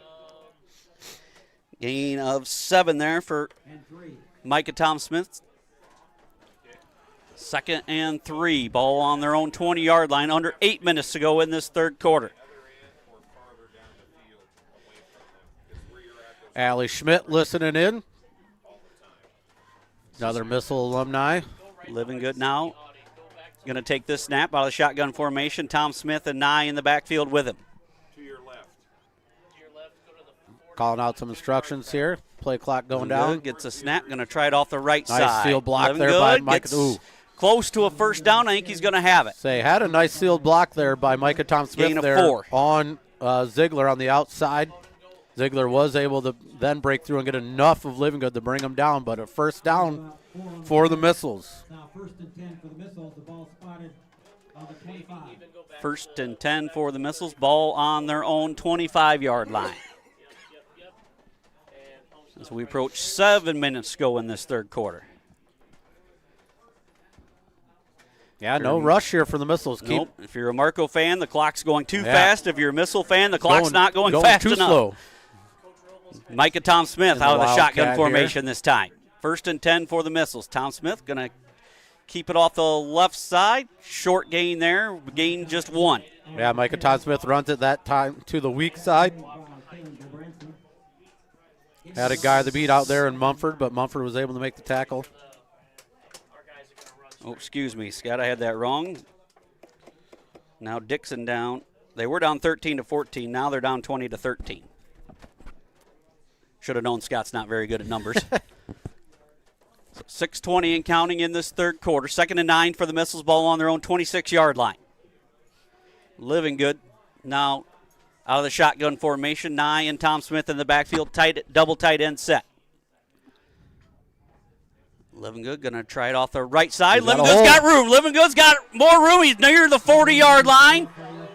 About the 39-yard line. Gain of 13 yards off the right side. 1st and 10 Missiles. Nice blocking up front. Milledgeville winning that up front battle today. Week 6, I would say they did not, but definitely the day they're outsized on the line. The loss of number 74, Logan Nelson, does hurt the Marcos a little bit in size. Yeah, he was one that did not play, usually mostly offense, so subbing in offense, defense. But Plockno has kind of got a banged-up ankle, so he has been limited on the defensive side. Plockno's left ankle there is taped up on the outside. 1st and 10 for the Missiles. Ball on their own 39-yard line. 5:30 and counting in this third quarter. Living Good out of shotgun here. Flanked by Tom Smith and Spencer Nye. Living Good takes the snap. And we push up, gains 2, maybe 3. Still driving those legs. Living Good. Farm strong there up near the 43. That kid's throwing some bales around in his life, and he just threw a whole host of Marcos around a little bit, too, to gain a few extra yards. That was a tough 4 yards. Him and Plockno. Yeah, him and Plockno basically just going mano-y-mano there for a little bit. Plockno's going to need a break. He took one to the gut, I think. 2nd down and 6. Spencer Nye runs this one in 4:55 and counting in the third quarter. 2nd and 6, ball on their own 43-yard line. Living Good once again, shotgun formation. Good, going to keep it off the left side this time. And Mumford does a good job sniffing that one out. Gains about 2. Say that week 6 Marcos Milledgeville matchup, we ended up giving, like we said, the player of the game to Gus Mumford, and it wasn't all his offense that earned him that game. He is all over the field. He's a gamer, this Gus Mumford. Get on the bus, Gus. We say it for a reason because he does a little bit of everything for the Marcos, including driving the bus. Yeah. 3rd and 4 for the Missiles. I'm sure somebody else actually drove them here. But yes. Ball just across their own 45-yard line. Shotgun formation once again for Living Good. Tom Smith and 9 in the backfield. Gonna hand it to Tom Smith in the backfield. Sniffed out nicely in the backfield. Mumford and Rowe there for a big loss on the play of about 5. It's going to be 4th and 9. They sniffed that one out nicely. So the Marcos defense does get a stop here. 3:35 and counting in this third quarter, 22-8. Missiles have it 4th and 9. Ball inside their own 40. You got to think they're going to punt this one away here, punt Kurt. Team came out here. Not much of a change, but usually when Benny Mickelson runs out, we know we're punting here. Adamick back to receive the snap from Micah Tom Smith. Long snapper. Got to think the Marcos are going to come after this one. Standing here from the Marcos. They might be coming after this ball. Adamick gets it away. Short kick. Short one. But going to take a missile bounce and down about the 42-yard line. Be 1st and 10 for the Marcos. 3:06 to go in this third quarter. We'll just keep it right here. Yeah, big stop there by the Marcos. Missiles were looking to run a little clock there. They did run it down to 3 minutes left here in the third quarter. Brooke Kappas tuned in. Thanks, Brooke, for listening. Leroy leads Galena 29-14. Got a cousin of mine that lives down in Leroy. She was at the state games. I saw her yesterday. She was taken in the state games down in Bloomington. 3:06 as Mumford and the Marcos come back on offense. She's attending that Leroy game today against Galena. Mumford going to fake it to Ziegler, looking for Dewey on the crossing route, and Dewey's got it! Tackled by Johnson, but going to be 1st and 10 for the Marcos all the way down to the Missile 30-yard line. Nice pass there from Mumford to Dewey. Connection that's been successful all year long. 28 yards, Mumford to Dewey. Not bad coverage out there by the Missiles, but an even better pass by Mumford to Dewey. Thought Evan Shank had a chance at the ball. Maybe went up a little too early. Tackled there by Connor Johnson to ensure that ball didn't end up in the end zone. Just inside the Missiles 30-yard line. Marcos going quick here. 1st and 10 for the Marcos. Mumford shotgun formation. Gonna swing it to Mumford. Mumford off the left side. We tackled there by Tom Smith, but gains about 3 or maybe 4. Yeah, a little inside sweep play goes to Mercer. Mumford from Gus. 4-yard gain there. Yep, going to do a replay of that nice strike there moments ago. Mumford for 4, but no, Mumford to Dewey there. Yeah, he has Dewey all the way, looking at him the whole way. Just over Evan Shank's hands, yeah.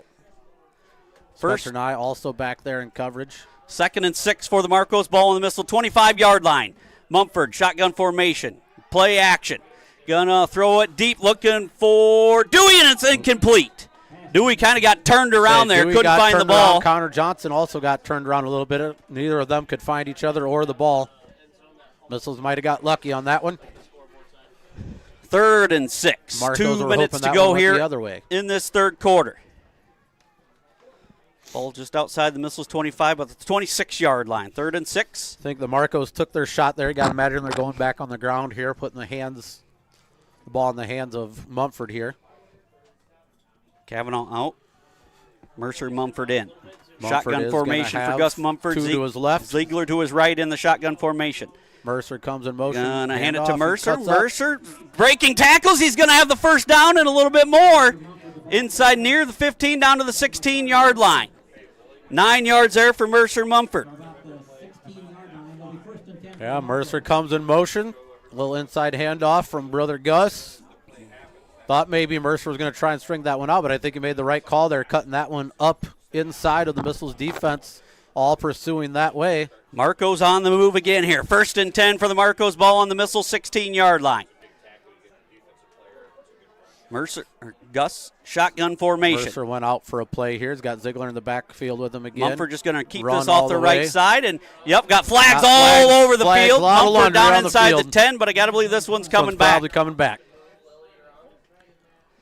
Laundry all over the field here. Coming in from all directions. Got to believe this will be holding here. Holding against the Marcos. Nice shot there from our upstairs camera. Going right on the head umpire there. So first and 20 now for the Marcos. Ball on the Missile 26-yard line. That penalty could be big here. The Marcos have a long ways to go now to get a first down. 1:29 and rewind the clock here. 1:29 to go in the third quarter. Missiles still lead 22-8, but long way to go in this one. Mumford shotgun formation. 2 to the left is Lowry and Dewey. Lowry goes in motion, fakes the jet sweep, and he's going to air it out. Open. And boy, he's got Rowe wide open, and Rowe's going to be in for a Marco touchdown. Nobody picked him up, and the Marcos are back in business here, 22-14. Missed coverage there by the Missiles. Rowe wide open, not a person in sight, right down the middle of the field. 26 yards, Mumford to Rowe. Very quickly here on one strike, the Marcos find themselves back into this game. 1:09 to go in this third quarter. So the momentum swings back towards the Marcos here. The Missiles have missed 1 2-point conversion, so like we've said before, this is huge here. Huge 2-point play here. Mumford, shotgun formation. Ziegler in there with him off to his left now. Went from his right to his left. Mumford takes it, gonna look to pass. Mumford gonna be pressured, still looking for help, Gonna throw it up and picked off there by Spencer Nine. The Missiles get a big defensive hold there on the 2-point conversion. But we got a ball game here, folks. Yeah. 1:09 to go in the third quarter. Milledgeville 22, Polo 14. We'll be back after the 60-second timeout.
Welcome back here to Floyd Dobb Field. The Marcos get a big answer here, Kirk. Mumford to Rowe for 26 yards. Yeah, Rowe wide open right down the middle of the field. Missed coverage there by the Missiles, but Marcos back in business.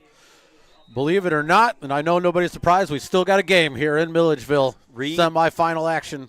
Set to toe it up. He kicks it down deep. Promanchenko going to receive it. Goes through his legs again about the 15. Now picks it up about the 13. Promanchenko going to be met there by a host of Marcos. Easy coverage there by the Marcos when we can't field it clean right away. So 1st and 10 for the Missiles. Ball deep, but their own 16-yard line. Well, they got to go to work against this tough Marco defense here. 58 seconds remaining in this third quarter. Living good. Runs back to the huddle here. Long run there. He was near midfield. Gonna have to go quickly here. Yeah, Living Good bringing the play in here a little late. A lot of talk over there on the sidelines with Coach Grenoble. Adamick and Tom Smith in the backfield with him. Got 6 seconds to get this one off. Living Good off the left side. Pushing the pile up near. Not much doing to the left for Living Good. About the 18, maybe 2, maybe 3.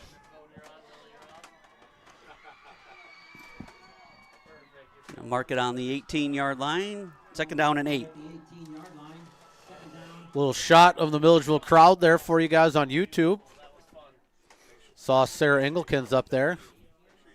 She was in charge of the team dinner this week. She did tell me she served meat jelly sandwiches. That's what they had. They legit had meat jelly sandwiches. 2nd down and 8 for the Missiles. Ball on their own 18-yard line. Football team got to find out what all the hype's been about all season long. Could be the final play of this third quarter. Mike and Tom Smith in there, shotgun formation. Tom Smith going to keep it off the right side. And, boy, just tripped up there. There was a hole. Ziegler got a hand on him to trip him up, and is going to bring 3rd down. Kicked out there by Caleb Sarber coming around, pulling. Kick out blocked by him, but Ziegler's still able to get in and get a little foot there. Bring up 3rd down and 3 here after 3 quarters of play. Milledgeville 22, Polo 14. We'll be back after the 60-second timeout.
Welcome back here to Floyd Dobb Field.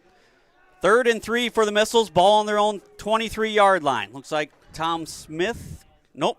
Livingood going to take this snap. Take the snap. Shotgun formation. 3rd and 3. They need to get to the 26 for a 1st down. Livingood going to go to the left side and going to move the pound. I believe he's going to have the first down.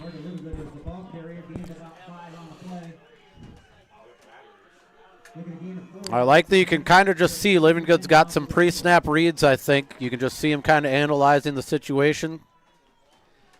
Kid's tough as nails. Got up to the 26. The gain of 3. 1st and 10 for the Missiles. Ball on their own 26-yard line.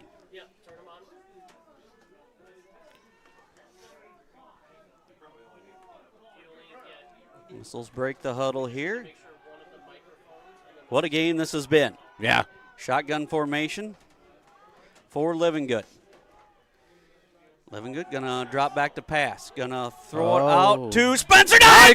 Makes a diving catch across the 40 near the 43-yard line. What a catcher by Spencer Nye, 17 yards. I'm not going to lie. I did not see Spencer. I was watching the trajectory of that ball. I thought that was going right to a Polo Marco player, but that dropped right into Spencer Nye with the diving catch. Missiles trying to loosen up that Marco defense here just a little bit. Keep them a little bit more honest. I've seen Livingood sling it around like we travel with the team sometimes and pre-game and stuff. He can chuck it about 50 yards if you need him to. And again, we talked about last week, he was a potential option going into the season, but with a kid his size and speed and what Francis and Shank showed at quarterback, we kind of needed him on the line for a while now, but Livingood going to keep it up the middle, gains 2, maybe 3. Livingood has ran the show for the Missiles the last 2 weeks. 2nd down and 7. Ball on the Missile 46-yard line as we approach 10:35 to go here in this 4th quarter. Missiles clinging to a 22-14 lead here. You can have the camera pointed at them, but I want you watching the play until we tell you to record, okay? Because I don't want you to get ran over. Wilmington up 14-7 over Dupec in the 2nd quarter. 14-7. 2nd and 7 for Livingood and the Marcos. Looks like Livingood going to take that. No, going to be Tom Smith off the right side. Tom Smith going to be met for a gain of 1, maybe 2. Ziegler out there on the tackle. Going Going to be 3rd and 6 here. Micah Tom Smith unable to wiggle free there from the grip of Ziegler out there on the outside. Oh, well, 3rd and 5, excuse me.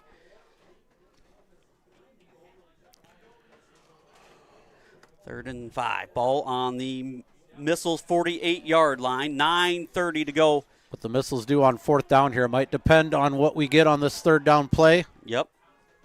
Shotgun formation for Living Good. Gonna keep it off the left side. Living Good. Living Good's gonna have moving the first down. pile. It's He's gonna close. be close.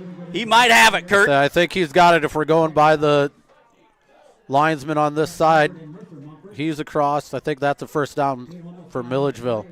Maybe bring the chains out just to double check. Yep, we are going to have a measurement. It's going to be 4th and inches or 1st and 10 for the Missile. Ball on the Marco 47-yard line. 2 times the shine here for the chain gang today. Yep, looks Ed Living Good, Jared Nye, Sarber. Or I might as well announce him as Saber as well. Father Saber brings out the main end here. You guys were built for this moment here, boys. Don't let us down. Mr. Living Good's going to set his end down. We're going to mark it on the 45-yard line and pull her tight here. It's change. Just First across. and 10 for the Missiles. Ball on the Marco 47-yard line. Living Good needed 5 yards. He got 5 yards and 2 inches. A little hidden in needing a measurement there would be it gives these Missile players where we're looking at 7, 8 kids maybe at this point that are going both ways. Had a chance to get a little breather there. Now we can regroup. Marco's a chance to talk it over quickly there on their sideline as well during that. 1st and 10 for the Missiles. Living Good, shotgun formation. Adamek and Tom Smith in the backfield with him. Living Good gonna keep it off the right side. Living Good falls down after a gain of gonna get another 3 row on the 3 stop. or 4 there. Gain of 3. Takes the ball down to the 44-yard line. It'll be 2nd down and 7.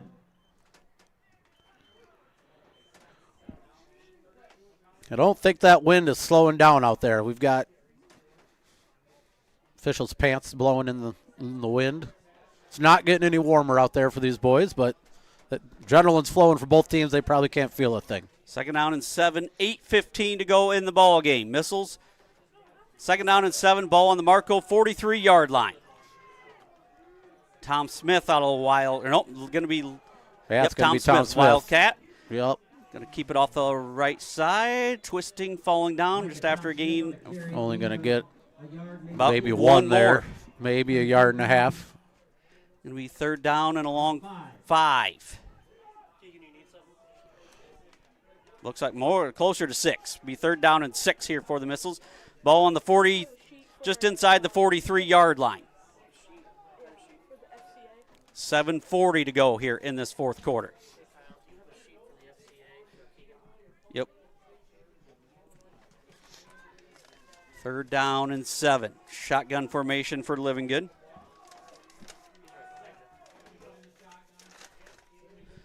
Living Good gonna keep it off the right side, pushing the pile forward. Gonna be a couple yards short of a first down here. Gonna have a gain of 5. Gonna be a 4th and a long 2. One. Or a long 1.5. About 2 here for the Missiles on 4th down. Ball's on the 39-yard line, 4th and 2. 4th and 2 for the Missiles. Ball on the Marco's 39-yard line. 6:55 to go in this 4th quarter. Huge play here, play Kurt. here. I was saying we've huge play in this ball went game. from big play to huge play here on this 4th and 2 for the Missiles. Looks like the Missiles are just going to let this play clock wind down, Kurt, and take a timeout here. We'll just keep it right here. So 4th and 2. 4th and 2. Timeout here taken by Coach Roble. Their first here of the second half. And I'd like to announce the FCA S'mores Night at West Carroll Milledgeville are hosting. The FCA kickoff gathering for students at West Carroll Milledgeville. Come for fellowship, fun, and, of course, s'mores. Bring a friend or 2 along. That's in Mount Carroll tonight. The Church of God Outdoor Pavilion, 816 South Clay Street. Fellowship of Christian Athletes. So, go get yourself some s'mores. So 4th and 2. Oh, man, Kurt. Yeah. Big down and distance here. Tension is boiling everywhere. Really, it might be the only thing keeping me warm is the blood running. Tension everywhere. 4th and 2, ball just inside the Marcos 39-yard line. That huge play here for both teams. Marcos need this stop. Missiles need this first down. Want to run off some more clock here.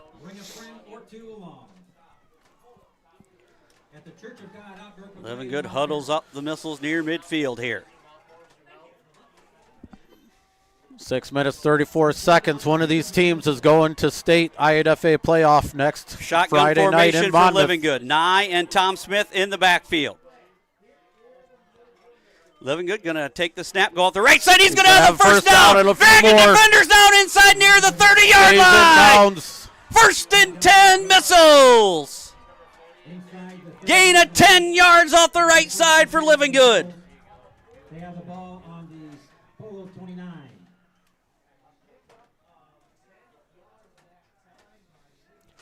Ten-yard gain when he needed 2. Has the Missiles in business. First and 10. Ball down on the 29-yard line. Yep, 6:15 and counting in this fourth quarter. Missiles can let this play clock bleed a little bit more here. Use the play clock here to your full advantage. Living Good, shotgun formation.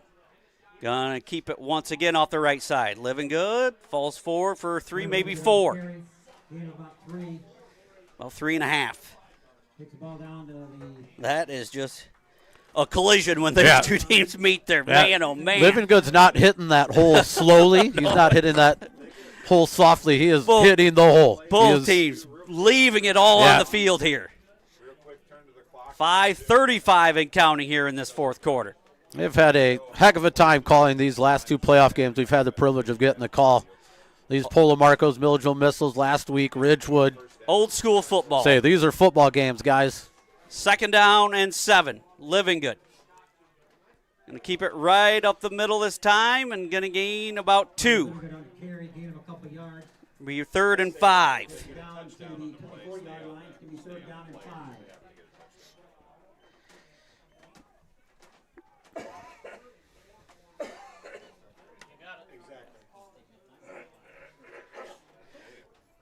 Third down and 5. Ball on the Missile or on the Marco 24-yard line. 4:49 and to go in the ball game.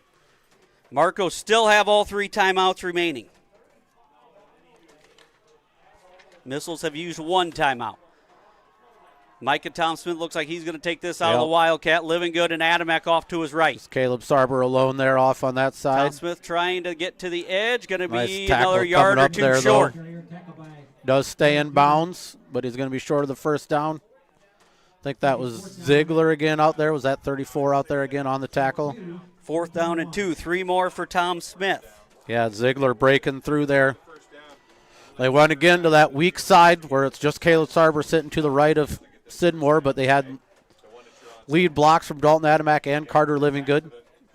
Another 4th and 2 here for the Missiles. 4th and 2. 4 minutes to go in the ball game. Missile's going to have to go hurry here. Living Good. Under center. And now the Missiles take a timeout here. They use their 2nd timeout here. They tried to rush up to the line of scrimmage and surprise them, see if they could draw them off sides. The Marcos were not having any of that. 4th and 2. Can I say it again, Kurt? Yeah, throw it out there. Another big play in this ball game. Yeah. We've moved on from big, Kyle. Remember, we're on huge. Huge play in this ball game. I think you got to keep it in the hands of Living Good here. Yeah, say, put it in the hands of the kid that's gotten you here. Give it to him again. Living Good unofficially. He's been the bell cow today. 27 carries, 194 yards. I think you got to go, got to follow Adamek here. You got to get somebody else leading you up. Or you put it in the mind and the push and the body of the milkman, Jackson Sidmore, up front. think I'd like to see this play go out of shotgun, kind of give Living Good a more or less running start here. But 4th and 2 for the Missiles. Ball on the Marco 21-yard line. 3:46 to go in the contest. After this, if they're able to convert, you got to think Marco's will use timeouts, but they're looking for a defensive stand. Adamick goes up to the line of scrimmage. Nye and Tom Smith in the backfield with Living Good.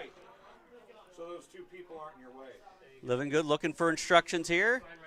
Get the crowd. We want the players, not the crowd. The players. Living Good going to take the snap. High snap. Living Good looking for it on the left side. He's got the He's got room. 10. Nobody 5. there. He's going to take it for a missile.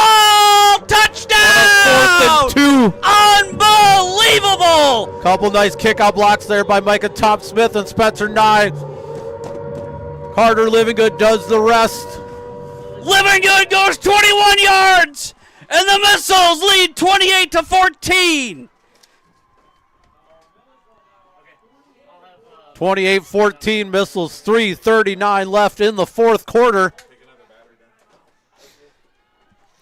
Oh my gosh, 4th and 2. Come out of the timeout. They run it to the left. Quarterback keeper. 3:39 to go. Really thinking over their 2-point conversion here, because right now you're looking at a 14-point lead. Missiles going to have to go in a hurry. Living Good Missiles get back to the huddle with 12 seconds. Looking to make this a Living Good, shotgun formation. Tom So that Smith in the backfield. Marcos Living Good, need to get 2 2-point conversions. right up the middle, spinning, Depends twisting. on where he thought. I think they're going to mark him short. Nobody's putting it up. No good. No good. 2-point conversion, no good. 3:39 to go in the ballgame. Milledgeville 28, Polo 14. We'll be back in 60 seconds. At Country Financial, we enjoy serving the community in which we live, big or small. I love living in the Blandonsville area. It's where I grew up, went to school, and decided to raise my family. I never had a desire to live or work anywhere other than in a small town. I feel lucky to help my longtime friends and neighbors with their insurance needs. It's like working with family every day. I'm Brett Powell, your local Country Financial representative, whose door is always open to work with you.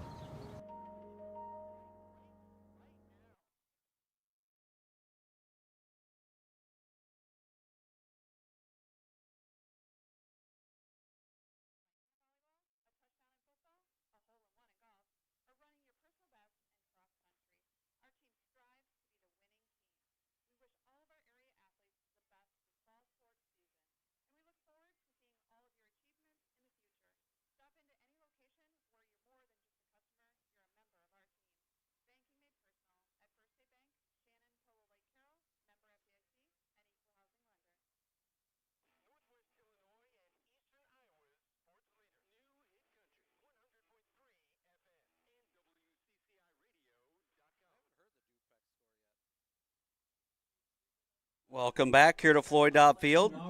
Living Good goes 21 yards. Missiles lead 28-14.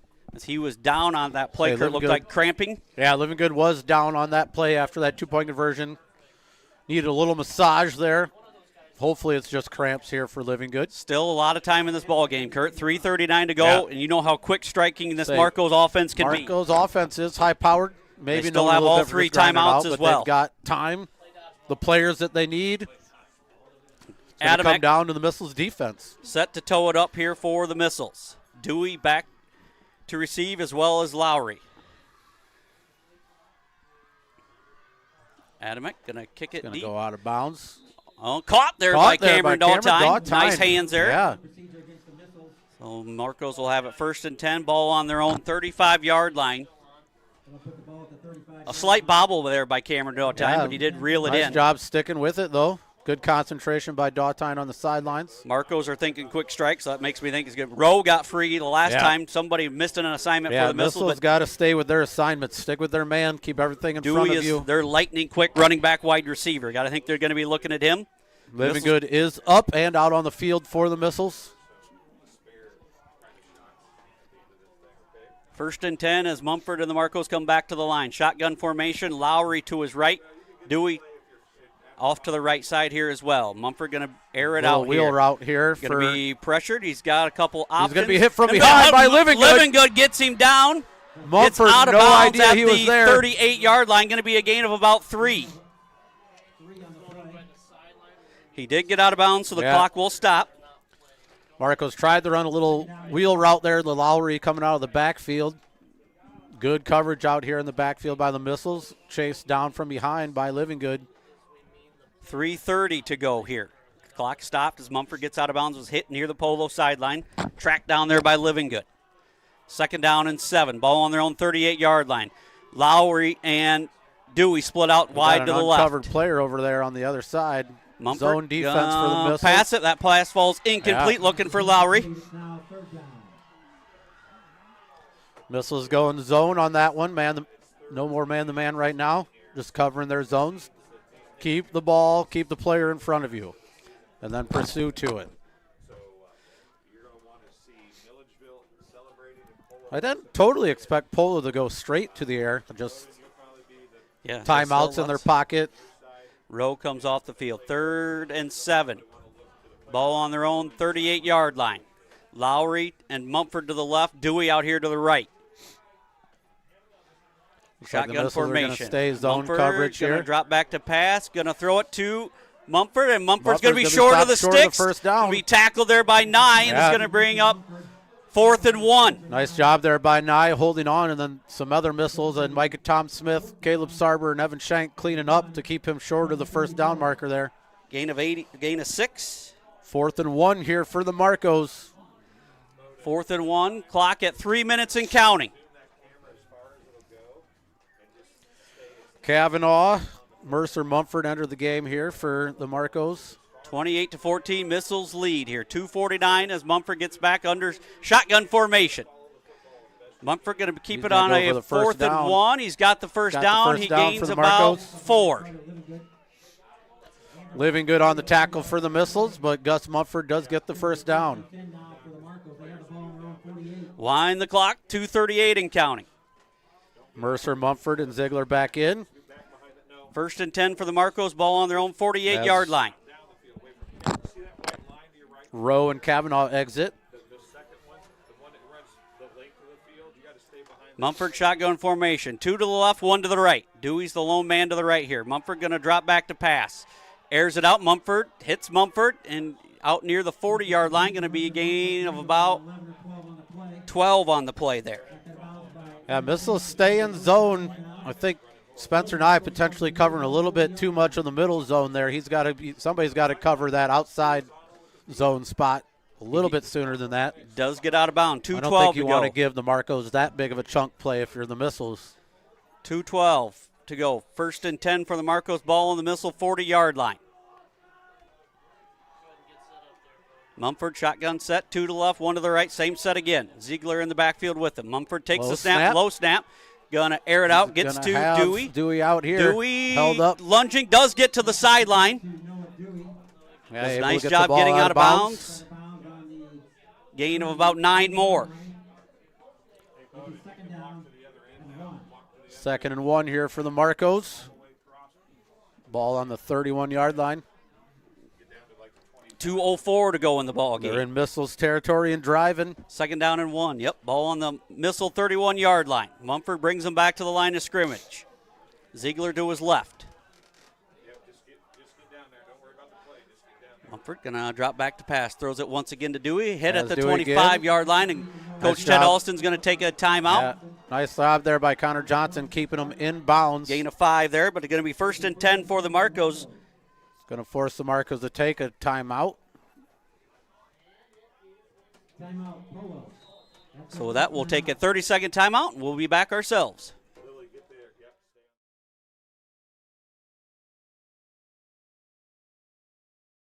I went through MDH when we were trying to get pregnant. We were struggling the first year, and then when we got pregnant, I stayed at MDH and through labor and now for pediatrics.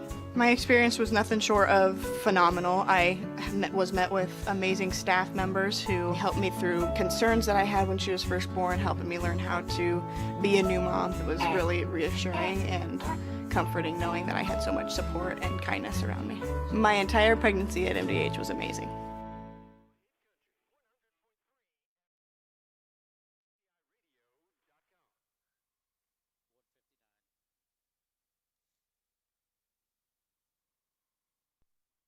Welcome back here to Floyd Dobb Field. 1st and 10 for the Marcos. Ball on the Missile 26-yard line. 1:59 to go in the ball game. Missiles lead 28-14, but the Marcos are driving. They found some success just hitting the short flat areas here, Kurt. Yeah, success underneath here. The Missiles kind of giving that up. Mumford going to air it out, looking for Dewey. He went up and got it, but Connor Johnson able to get in there and knock it away. Ball falls incomplete. Yeah. Johnson broke it up at the last second. I was kind of blinded here in the corner. Pass falls Sorry incomplete. about that. I might have jumped in front of you, Nope, too. You're but good. Dewey had that for a second, but Connor Johnson was able to get in there and knock it loose. Dewey went up and got it initially.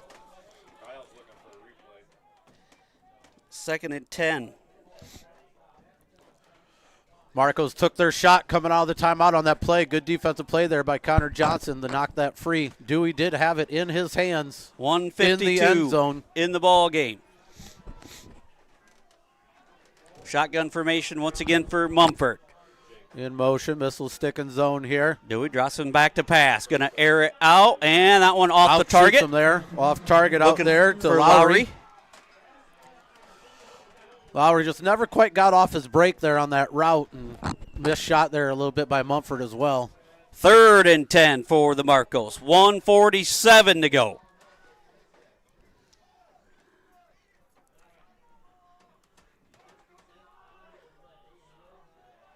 Mumford getting instructions from Coach Ted Alston. 3rd and 10, 1:47 to go in the ball game.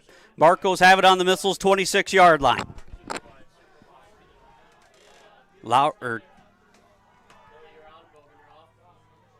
Dewey split out wide to the right.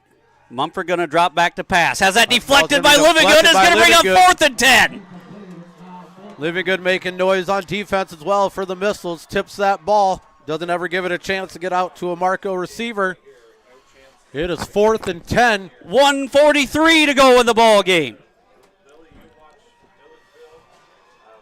Marcos still have 2 timeouts remaining. Defensive stop here for the Missiles on this play could very well mean they're punching their ticket to Monmouth. Marcos looking to stay in the game. They need 10 yards or a touchdown. 4th and 10. Can the Missiles get pressure on Mumford here, Kurt? Can the Bash brothers come through? Alston's going to take a timeout here. Polo takes a timeout. Polo, 1 timeout remaining. That will take a quick 30-second timeout, and we'll be right back.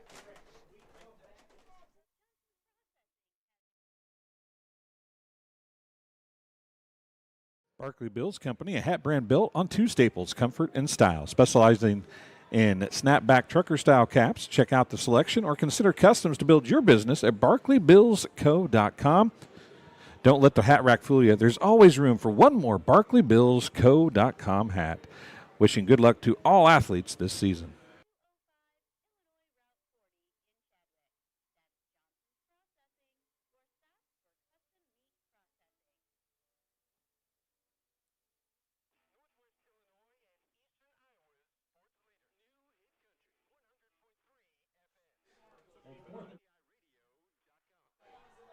All right, Kurt, here's the ball game. 4th and 10 for the Marcos. Ball on the Missile, 26-yard line. One play here line. determines the Missile's fate next week. Marcos hoping to stay in the game here. Milledgeville going to play the game, take a timeout themselves. Little chess match here between Roble and Austin. 2 of the premier coaching staffs in 8-man. Yeah, both teams very well coached.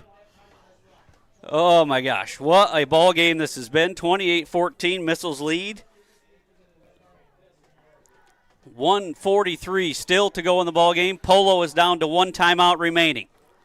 They need 10 yards to keep their season alive here, Kurt. Yeah. Missiles looking to end things right here. This stop means history for the Milledgeville Missiles. A big play here by the Marcos could just cement their legacy moving. They are still 2 scores down, but they've got the weapons to do anything here. Yep. 4th and 10. Huddles break. 2 to the left. Dewey is out here to the right. Shotgun formation for Mumford. They moved, I think. Some movement there. I think the Marcos went. 5 yards on the Missiles. That ball's going to move up for the Marcos. Kind of a little play we saw out of Milledgeville last week. I think the little motion there in the backfield kind of made much easier situation for the Marcos to convert here. Now 4th and 5. Went hard count on that. The Missiles. Defense, knowing the defense really wanted that jump, wanting to get that pressure there. Smart play there by this. Very well Polo coached. You know that. Mumford shotgun formation. 2 to the left, 1 to the right. Mumford takes a snap. Got to deal with Looking the bash. to air it out. Going to air it out, and it's Ball's tipped. About it incomplete. Shank got his hand on the ball. The missiles are going to with take the over. tip. Connor Johnson, make sure it falls. The missiles take over. 1:37 to go. The missiles 1:37 away from punching their ticket to state here, Kurt. Oh, my gosh. He was looking. Was that Lowry in the middle? Yeah, had Lowry down the middle. Tipped by Evan Shank. Made sure it fell down there by Connor Johnson. 1 minute, 37 seconds remain in this game. 1st and 10 for the Missiles. Looking to head to Monmouth for the first time in the team's 8-man history and their first trip to state and all in football for the Milledgeville Missiles here. They can only stop the clock one time. Yeah. 1:37 for history here, folks.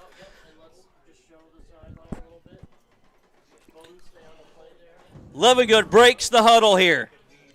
Should just be knees. Missiles just got to hold on to the ball here. I guess with the timeout, Say, yep, they Polo are going to can't run a stop play the ball here. once. Livingood shotgun formation. Just hold on to the ball. Run it off the right side. Livingood gains about 1. Everybody stay smart here. Hold on to the ball.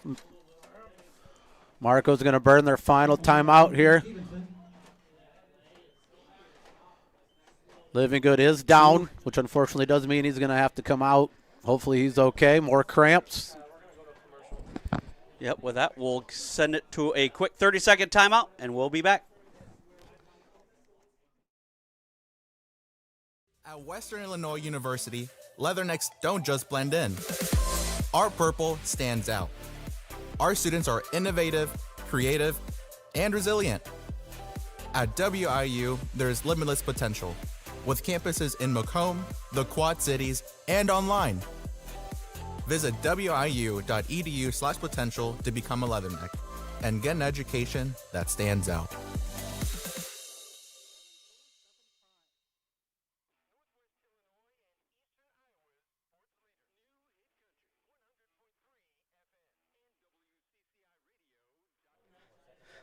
Welcome back here to Floyd Dobb Field. 1:26 to go in the ball game. It's 2nd and 9. To Livingood. Did he come out here, Kurt? I think Livingood does have to come out to a play unless because of the timeout he doesn't have to. Yeah, I don't think so. Yep, so we'll see here. I'm not sure. Yeah, I think he because is of off. Looks like Blake Wooden is in there, but Carter Livingood can come back in. I think because of the timeout, that's going to allow him to come back in. So, yeah, Missiles cannot quite knee this thing out. But the Marcos are out of timeout, 2nd and 9. Yeah, clock will run, though, after this, unless did we take that timeout? I don't think so, no. But it looks like it is just going to be a knee here for the Missiles as Livingood takes a knee.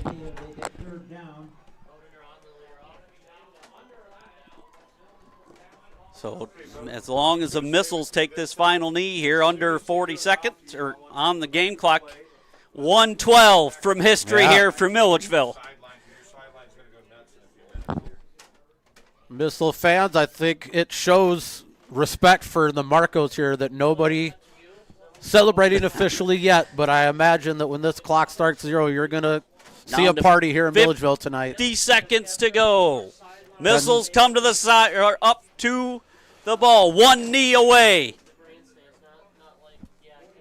Things pretty much synced up here for the most part. We're going to take As Coach Robles going to take a. I think we're just going to take the penalty. So 39.5 on the game clock. 1 knee away, Kurt, from the Missiles playing for a state championship next weekend down in Monmouth. I can't believe I just said that. Yeah. History here.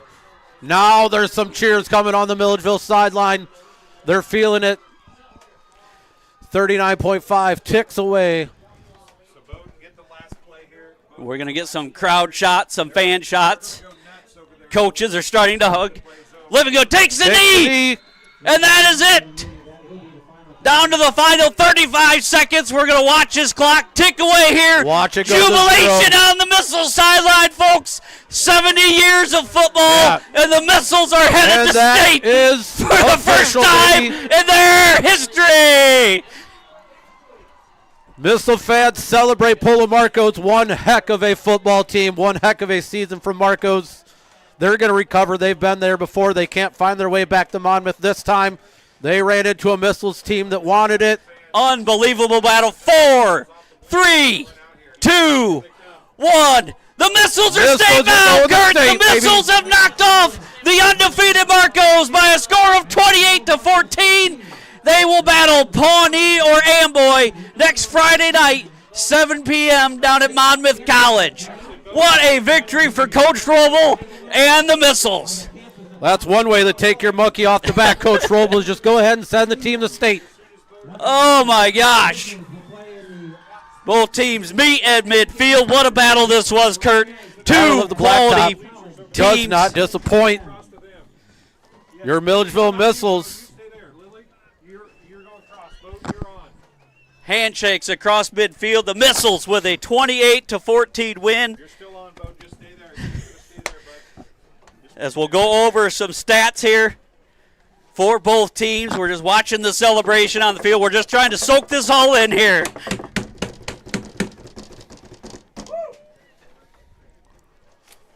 Whoop. As the Marcos will head towards their huddle. Missiles going towards the end zone. As final stats here, the Missiles get the win 28-14. Missile fans making their way to the field. Handshakes finishing up here in center field. So much respect between these players and coaches here in these two programs. Marcos took the trophy earlier this year.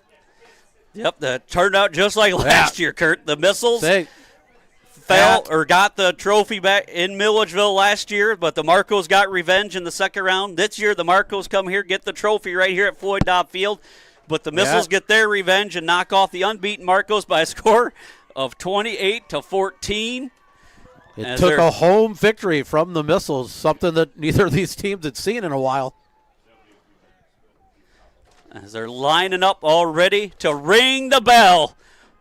One final time, the last home game of Milledgeville. They got one game left in them as they will head down to Monmouth College next Friday night, 7 p.m. for the first state championship in Milledgeville football history. Bell is about to be ringing for the first trip to state for this Missiles football program in its history. All right, I'm going to mute my mic. We'll stay with coverage here, filming it, but we'll take a quick break here, but stay live on the stream as we'll be back to wrap things up here from Floyd Dobb Field.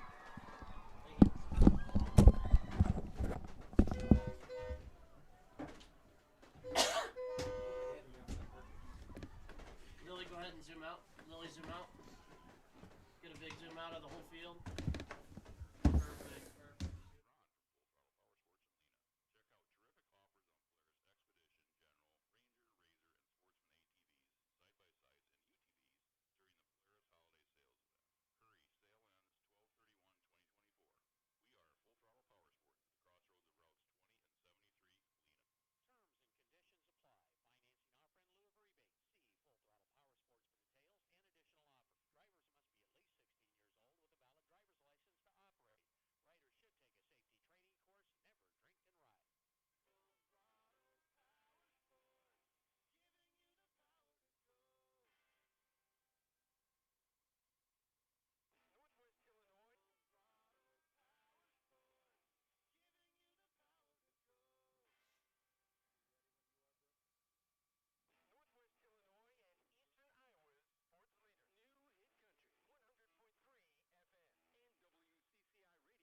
All right, good afternoon. We're back on WCCI. Good afternoon, back up on the live stream as well. Joined by head coach Ted Alston and Coach, one of my least favorite interviews that I always like to do, the end of a season for you guys, but man, another battle here. I know both coaches didn't feel great about playing each other again today, but I called it last week down at Ridgewood. We were down there, and just another slobber knocker. I mean, these two teams, and just a tough one for you guys today, but another incredible year. Once again, you're into the semifinals of 8-man like you are every single year. Just talk about the game. You lost a key player early in the game. Just talk about early on in this game here, Ted. Yeah, obviously losing him at the beginning there, that was a kind of a big blow for us. Both sides of the ball. We knew that they were going to line Living Good up and try to just power us, so having that big body in there we thought would help us, so had to adjust to that a little bit. I thought we were pretty sloppy, especially offensively in the first half, made a lot of mistakes, and just never seemed to get into a flow offensively. And then, defensively, I thought we played well, but we just couldn't stop them at key times when we needed to. And, I thought their offensive line did a tremendous job against us. I thought they won the line of scrimmage, and that was probably the difference. Yeah, kind of a tale of the 2 seasons from last year kind of flipped. Like I said, you guys got a big win, got the trophy back in Polo, but I'll come up short here. But, yeah, just the respect I have for you guys and your coaching staff and your program, Ted, is unbelievable. Like I said, you guys have been the class of the 8-man system. Guys, you pushed so hard for 8-man football. And just talk about just how the sport has grown, and I think one of the most competitive years we've had yet in 8-man here. Yeah, obviously when 8-man came around, we looked at it as an option. It was either that or probably have to co-op, and we felt like the way to keep that, our community's football program was to go 8-man route, and obviously as more teams started to get into it, it's grown, and I think it's going to continue to grow, and it allows you to continue that football tradition in these smaller communities.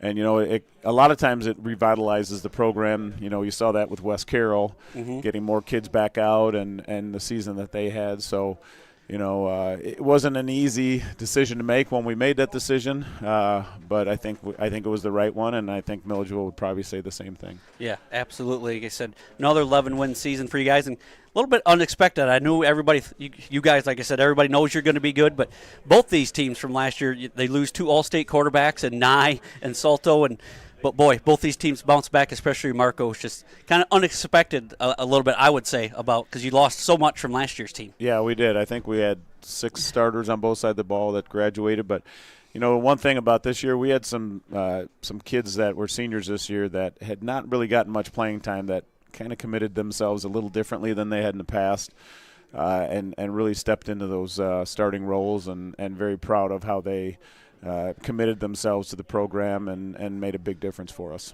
Yep. Well, I'll close it out, Ted. Just want to congratulate you and the Marcos on another great season here in 8-man.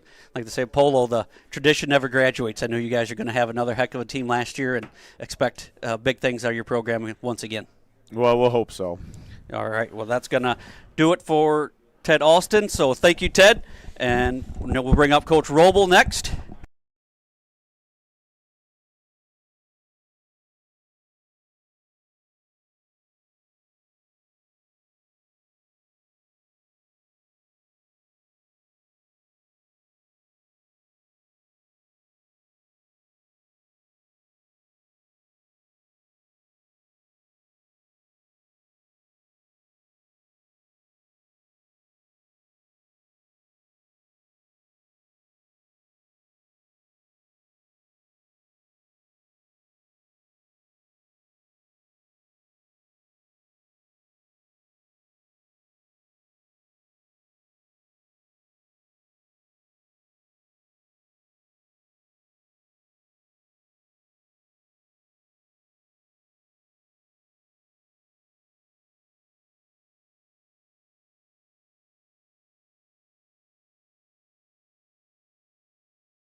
Back here to the post-game show here from Floyd Dobb Field, head coach of the Milledgeville Missiles. And Coach, I can't believe I'm going to say this right now, but the Missiles are state-bound. No, that's amazing. That's amazing words in my ears right now, and what a fun day it was with a great group of kids that have just worked their tails off, since the beginning of summer. Seems like they've been working on football since June. So it's a pretty amazing feeling. I'm not sure if it's sank in yet, but I think it will definitely sink in this week as we go. Yep, I've said to you a couple times and other people, just something about this team felt different. Like I said, they've come up short, been upset these last few years. Some games didn't go their way. The people had bigger expectations. Like I said, this is something with this team. It just had a different vibe to them all year, Coach. Yeah, I would agree. They, not only just in their attitude and their approach to the game, also just the camaraderie they had as a group. It's a fun group to be around, and I'm so happy that these guys are the ones that sort of got the monkey off our back, so to speak. Yep, so we'll go through the game here. Talk about you take the ball. What was the decision process there? You win the coin toss. You guys wanted the ball. It hasn't always worked out well for you. But, boy, you looked like a genius, or number 6 there made you look like a genius. Yeah. Coach Knoble did. You don't say that much. But, last year we deferred, and I felt Polo set the tone. And this year I wanted to set the tone, and we did that. That was a great way to start the game. And these guys responded. The guys responded because we knew the game wasn't over. 8-0 doesn't mean you're done. And we played hard the rest of the time. But, man, to put the pressure on them was huge. Yeah, absolutely. It goes 86 yards. You get the 2-point conversion, so it's 8-0. Then you guys get another stop and up 14-0. Like I said, I don't think Polo, given the few points they've let up, I've had to believe that's the first time they've been down by 2 scores all game. Oh, yeah. I think they were down early against Hebron, maybe round 1. But, yeah, that was huge for us. Get a little disappointed we didn't get to 16 there, but, hey, beggars can't be choosers. That was a big series for us. Then, unfortunately, on defense, we gave up a long run and let them sort of claw back into the game. But we knew that was going to happen. They're a good football team. They can score lots of points. And overall, I thought our defense did a great job today shutting them down. Yeah, 2 premier defenses. I thought it'd be a slobber knocker. I know some people didn't even know what that term was last week. They learned a little bit about football. Yeah. But, yeah, just still up 14-8 at the half, and they get the ball. That's huge to force them to a 3-and-out to start that second half. Yeah, that was massive for us. I told the guys at halftime, hey, that's his first drive of the half is going to be huge. And we stepped up and made some great plays. I don't know. I think they went backwards in that first drive, if I remember right out of half. So great stop for us. We got the momentum back, and, we just ground the ball out. I think I heard that Carter had almost 200 yards on the ground, which is just amazing. Yeah, yep. I had him unofficially over 200 yards on the ball game, I believe. I had him down for 216 yards. And that last drive stayed on the line. Yeah. To just use up more clock, like I said, and to cap off that last score. But I don't know, 2 and maybe 3 4th and 2s you guys convert. Just talk about that drive there, setting up that final 21-yard run by Carter. Yeah, that was a huge just grinded out drive. The O-line did a great job just moving the pile, especially since we're pretty undersized compared to them. It was, we have faith in our guys to get it done, and they did it. And just chewed that clock. I mean, I felt we got in the fourth quarter, and then next thing I know, I look up at the clock, and there's only 3 minutes left of the game. What a great way to put the pressure on and keep the pressure on and, then force Polo to try to respond, which our defense then shut them down as well. Yep, so next Friday night, state championship game of Pawnee or Amboy. That game's just underway, I think, down there in Pawnee. But 70 years of Milledgeville football, Coach. Wow. This is the 70 years, first time we'll be fighting for a state championship. That is music to my ears. And these guys have worked their tail off for it. Happy that the coaching staff has worked so hard for it. It's great for the community. Hopefully we have a great fan base there come Friday night, because it's going to be an exciting one. Yep, Coach, I know these players deserve it, but I want to say you deserve it as well, what you meant to this missile program. Great leader of these men, and just congratulations to you. Well deserved. I appreciate that. Thank you so much. All right, that's going to wrap up our coverage on WCCI. We'll keep it right here on the YouTube show. We'll be right back for some player reaction as well.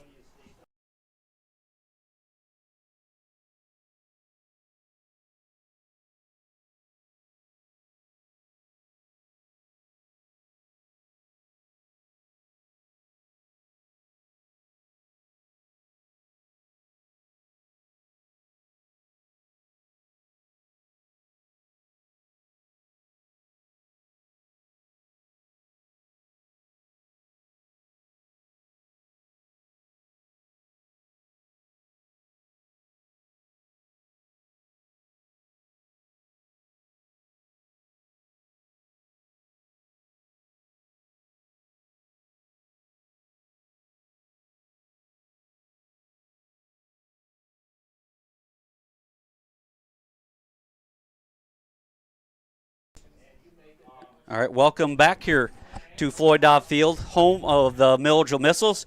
First up, Spencer Nye. Spence, a hard-fought victory over your biggest rival. Talk about the atmosphere and the crowd here today, Spence. When I walked down the hill, I actually slipped down the hill on the concrete. I almost did a front flip, but all I could see was just fans down the hill, and that was awesome. Yep, so we've got about 5 players up here for the Missiles post-game coverage, but we're going to go quickly through them all, but just talk about that feeling as that final clock rang zeros. As you guys, 70 years of Missile football, and they've never been to state. Just talk about what you're feeling at the end of the game. I'm still, I'm just lost. I can't believe it yet. So I think it'll hit me this week when the charter bus picks us up to go down to Monmouth. All right, well, that was Spencer Nye. We'll join next up is Micah Tom Smith. Micah, congratulations there, sir. Thank you, Kyle. I'll start with you. One quick question for you.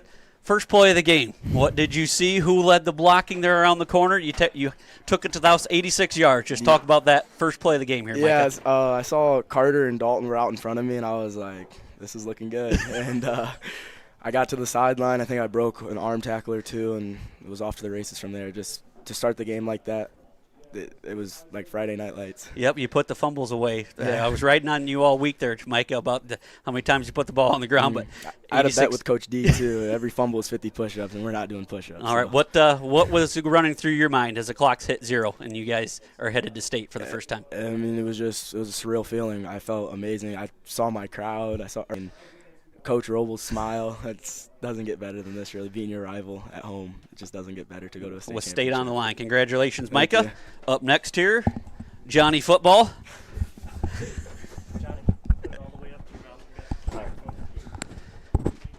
Connor Johnson, number 7 for the Missiles here. Connor, you were a lot of your duties today blocking on the line, but tracking down Noah Dewey, an explosive receiver, but you guys held him in check. Just talk about that defensive matchup here for you today. So basically I'm a DB that can't cover, so they only throw it to Noah Dewey. That's their probably the best wide receiver on their team. But, yeah, he's a tough matchup every time. I think last time he got the best of me, but today I got the best of him, I'll say. Yep, and one thing I want to comment on you all season, you could have been many other teams. You're going to be the number 1 option as an explosive and athlete, dangerous weapon. But here you just kind of did your job. When you're needed on offense, you do it, but you do all the other things right. Just talk about this team chemistry here. Yeah, I will say, nobody really bickers at each other. Every now and then you'll have a little argument, but in the locker room we're pretty well together, especially with everything that's happened this year. But, yeah, we really like each other, I guess. All right, and what was your final thoughts as you seen the clock hit 0 and you're state bound? Well, I don't know, when they were on offense, all I was thinking was, if I let one of these guys catch this ball, I'm screwed. But once we got the ball back, I was also excited, and that's a dream come true probably. All right, well, congratulations, Johnny. Up next, Evan Shank. Evan, congratulations there, my man. Thank you. And another hard-fought battle with the Marcos. With you, we'll talk about you were supposed to be the quarterback most of the season. And you didn't get to do that very often, one game at quarterback. Just talk about you've adapted, tight end, defensive back, how you went on through the season here. Yeah, right away, right when I got hurt, I knew I probably wasn't going to be able to throw. So I just asked Brad, texted him, and asked if I could play receiver because I knew I probably wouldn't be able to play quarterback. Yep, so you've done a great job, one of the key pieces of the team. And you had the final knockdown for the Polo offense. Just talk about your mind there as they were throwing it to the end zone on that last play. You were able to jump up there and get a hand on it. I almost missed it. I missed time I jumped a little bit, and I was pretty nervous, but got it. And last thought, what went through your mind as the clock's hit 0 on Carter's final kneel down there? There was nothing going through my head. I was just not even meat jelly sandwiches or anything like that? Nope, nothing like that. I was just super excited. Well, congratulations. Looking forward to covering you next week. Thank you. And now, the man of the hour, Carter Livingood. Congratulations, Carter. Oh, there you go. Yep. Yeah, you can run an offense, but not a headset here, Carter. Carter, congratulations. You were the bell cow. I seen you cramping up there during the game, but when you had over 30 carries with the final kneel down there and over 200 yards, just talk about the line there and what you've seen there from the quarterback position here. I mean, I can't thank my line enough. I mean, we don't got the biggest line in state, but they move guys, and it's awesome running behind them, following my blockers. That's the biggest thing. Just trusting that my guys are going to be more physical. And what was different about this team? Like I said, we've come up short 70 years of Missile football. We've been to the semifinals before. I can remember a big one. We were up 18-0 in a semifinal here years ago and ended up losing it. I was talking to Coach John Nessemeyer before this week. He said, why not us? Or what can be different? Like, what do we got to do to break through? Just talk about how this team did it. Yeah, I mean, we came in fired up. We played without fear the whole game. I mean, if something bad happened, we were turning around, making a play the next time. And, I mean, we played like we knew we were going to win. We played with confidence. Absolutely. And I'll ask you what I asked them, too. That final kneel down. Coach is celebrating, crowd going nuts. What was going through your head there, Coach? Trying not to cramp. I mean, I didn't want to be on the ground again while we were celebrating. But excitement, I mean, Roble comes onto the field, and that's an amazing feeling. It's surreal.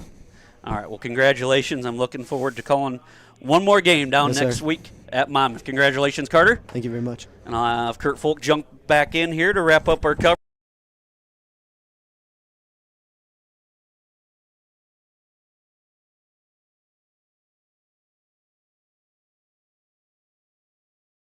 That Kurt is jubilation. We got caught up in the celebration a lot, like I said. I know this extended post game here. I finally remembered that we were on the radio and YouTube. I should probably get back up here, so apologize for that. But we're Missile homegrown Missile fans. It's great to see this for this program. These boys, good kids. We see them every day. So nobody deserves it more than them and that coaching staff. So yeah, all 23 of them. Yeah, it was a team victory. Like I said last week. Everyone in the scout team, they needed every available player last week, battling through the bug stomach issues. This week more healthy, but people, the JV squad, people helping out at practice, preparing this team. I think it sounds like coaches jump in on scout team here and there. We got Ryan, Kendall, Zeke, Isaac Tom Smith helping out, so running, showing some different looks. So it's whole team, whole coaching staff effort. The Missiles did it. They're on the trip down to Monmouth. First state appearance for the program. Great to see. Yeah, absolutely. Missiles get the victory over the Marcos. They flip the tables on them after losing 30-14 in week 6. They bounce back, get a 28-14, and head to state next Friday night for their first ever appearance in a state football championship game. That ought to be a lot of fun next week, Kurt. Yeah, I can't wait. I mean, I don't know who's covering it or if we're covering it or what's up quite yet. We'll work details out with Dwayne. Yeah, I know WCCI as well, but we'd love to do a version of our own broadcast. Love the opportunity again to call these Missiles one more time this year. This is a special team. Truthfully, they came out today and they wanted it. They were playing to win the day. I do think I missed the Missiles Marco playoff game last year, but I, of course, went back and watched it when I got back from a trip to Colorado, and you just not sure that team really ever was playing to win the game. This team came out to play to win this ball game, and they took it. So. Yep, unbelievable. What a year it's been for the Missiles, and they get one more game. They made it to the end, and they'll either battle Amboy or Pawnee. Yeah. That should be a good game. 2-0 over to the TSSR Live. That's going on right now on our other channel there as well. Have not heard a score or update from that yet. Yeah, we said the four best teams. Not underway yet. Still hasn't started yet. We still got 6 minutes to go for that game to go. Kind of cool. That's a 4:00 start. We can go watch that, see who we got. But I think we said at the end of our game last week, the 4 best teams I think were left in I8FA playoffs here, and we'll have to see who it is. Pawnee and Amboy, both really good teams. That's fixing to be a good battle down there. So. Yep, like to thank Brooks Wilkinson making things happen here as well all day, all year. He's been the man behind the computer. Bowden, get him a little camera time. The camera. Can you, Brooks, get up here, show your lovely face here. He's the man behind the scenes that makes us look good. Lily's still up top, I think, so. Yep, and Bowden running the camera all year, Lily Biller, and TSSR Dwayne for the opportunity to use his platform and promote 8-man football all year, and it's been an exciting project all season, Kurt. I think Coach Alston talked about it a little bit, but this 8-man game, it's growing. I hope it continues to grow. These small-town schools need this chance to keep their identities, and that's what I think you saw Polo and Milledgeville both do. Not that we couldn't have made a co-op work if we needed to go there, but to still be the Marcos, to still be the Missiles, play some football, I think that is huge for communities, programs. So let's keep this moving. Let's keep this program moving. All right, well, that's going to wrap up our coverage. Once again, your Missiles are state-bound. They get the victory over the Polo Marcos 28-14. Join us live next week down in Monmouth as the Missiles will battle for a state championship. Thank you for listening, and have a great afternoon.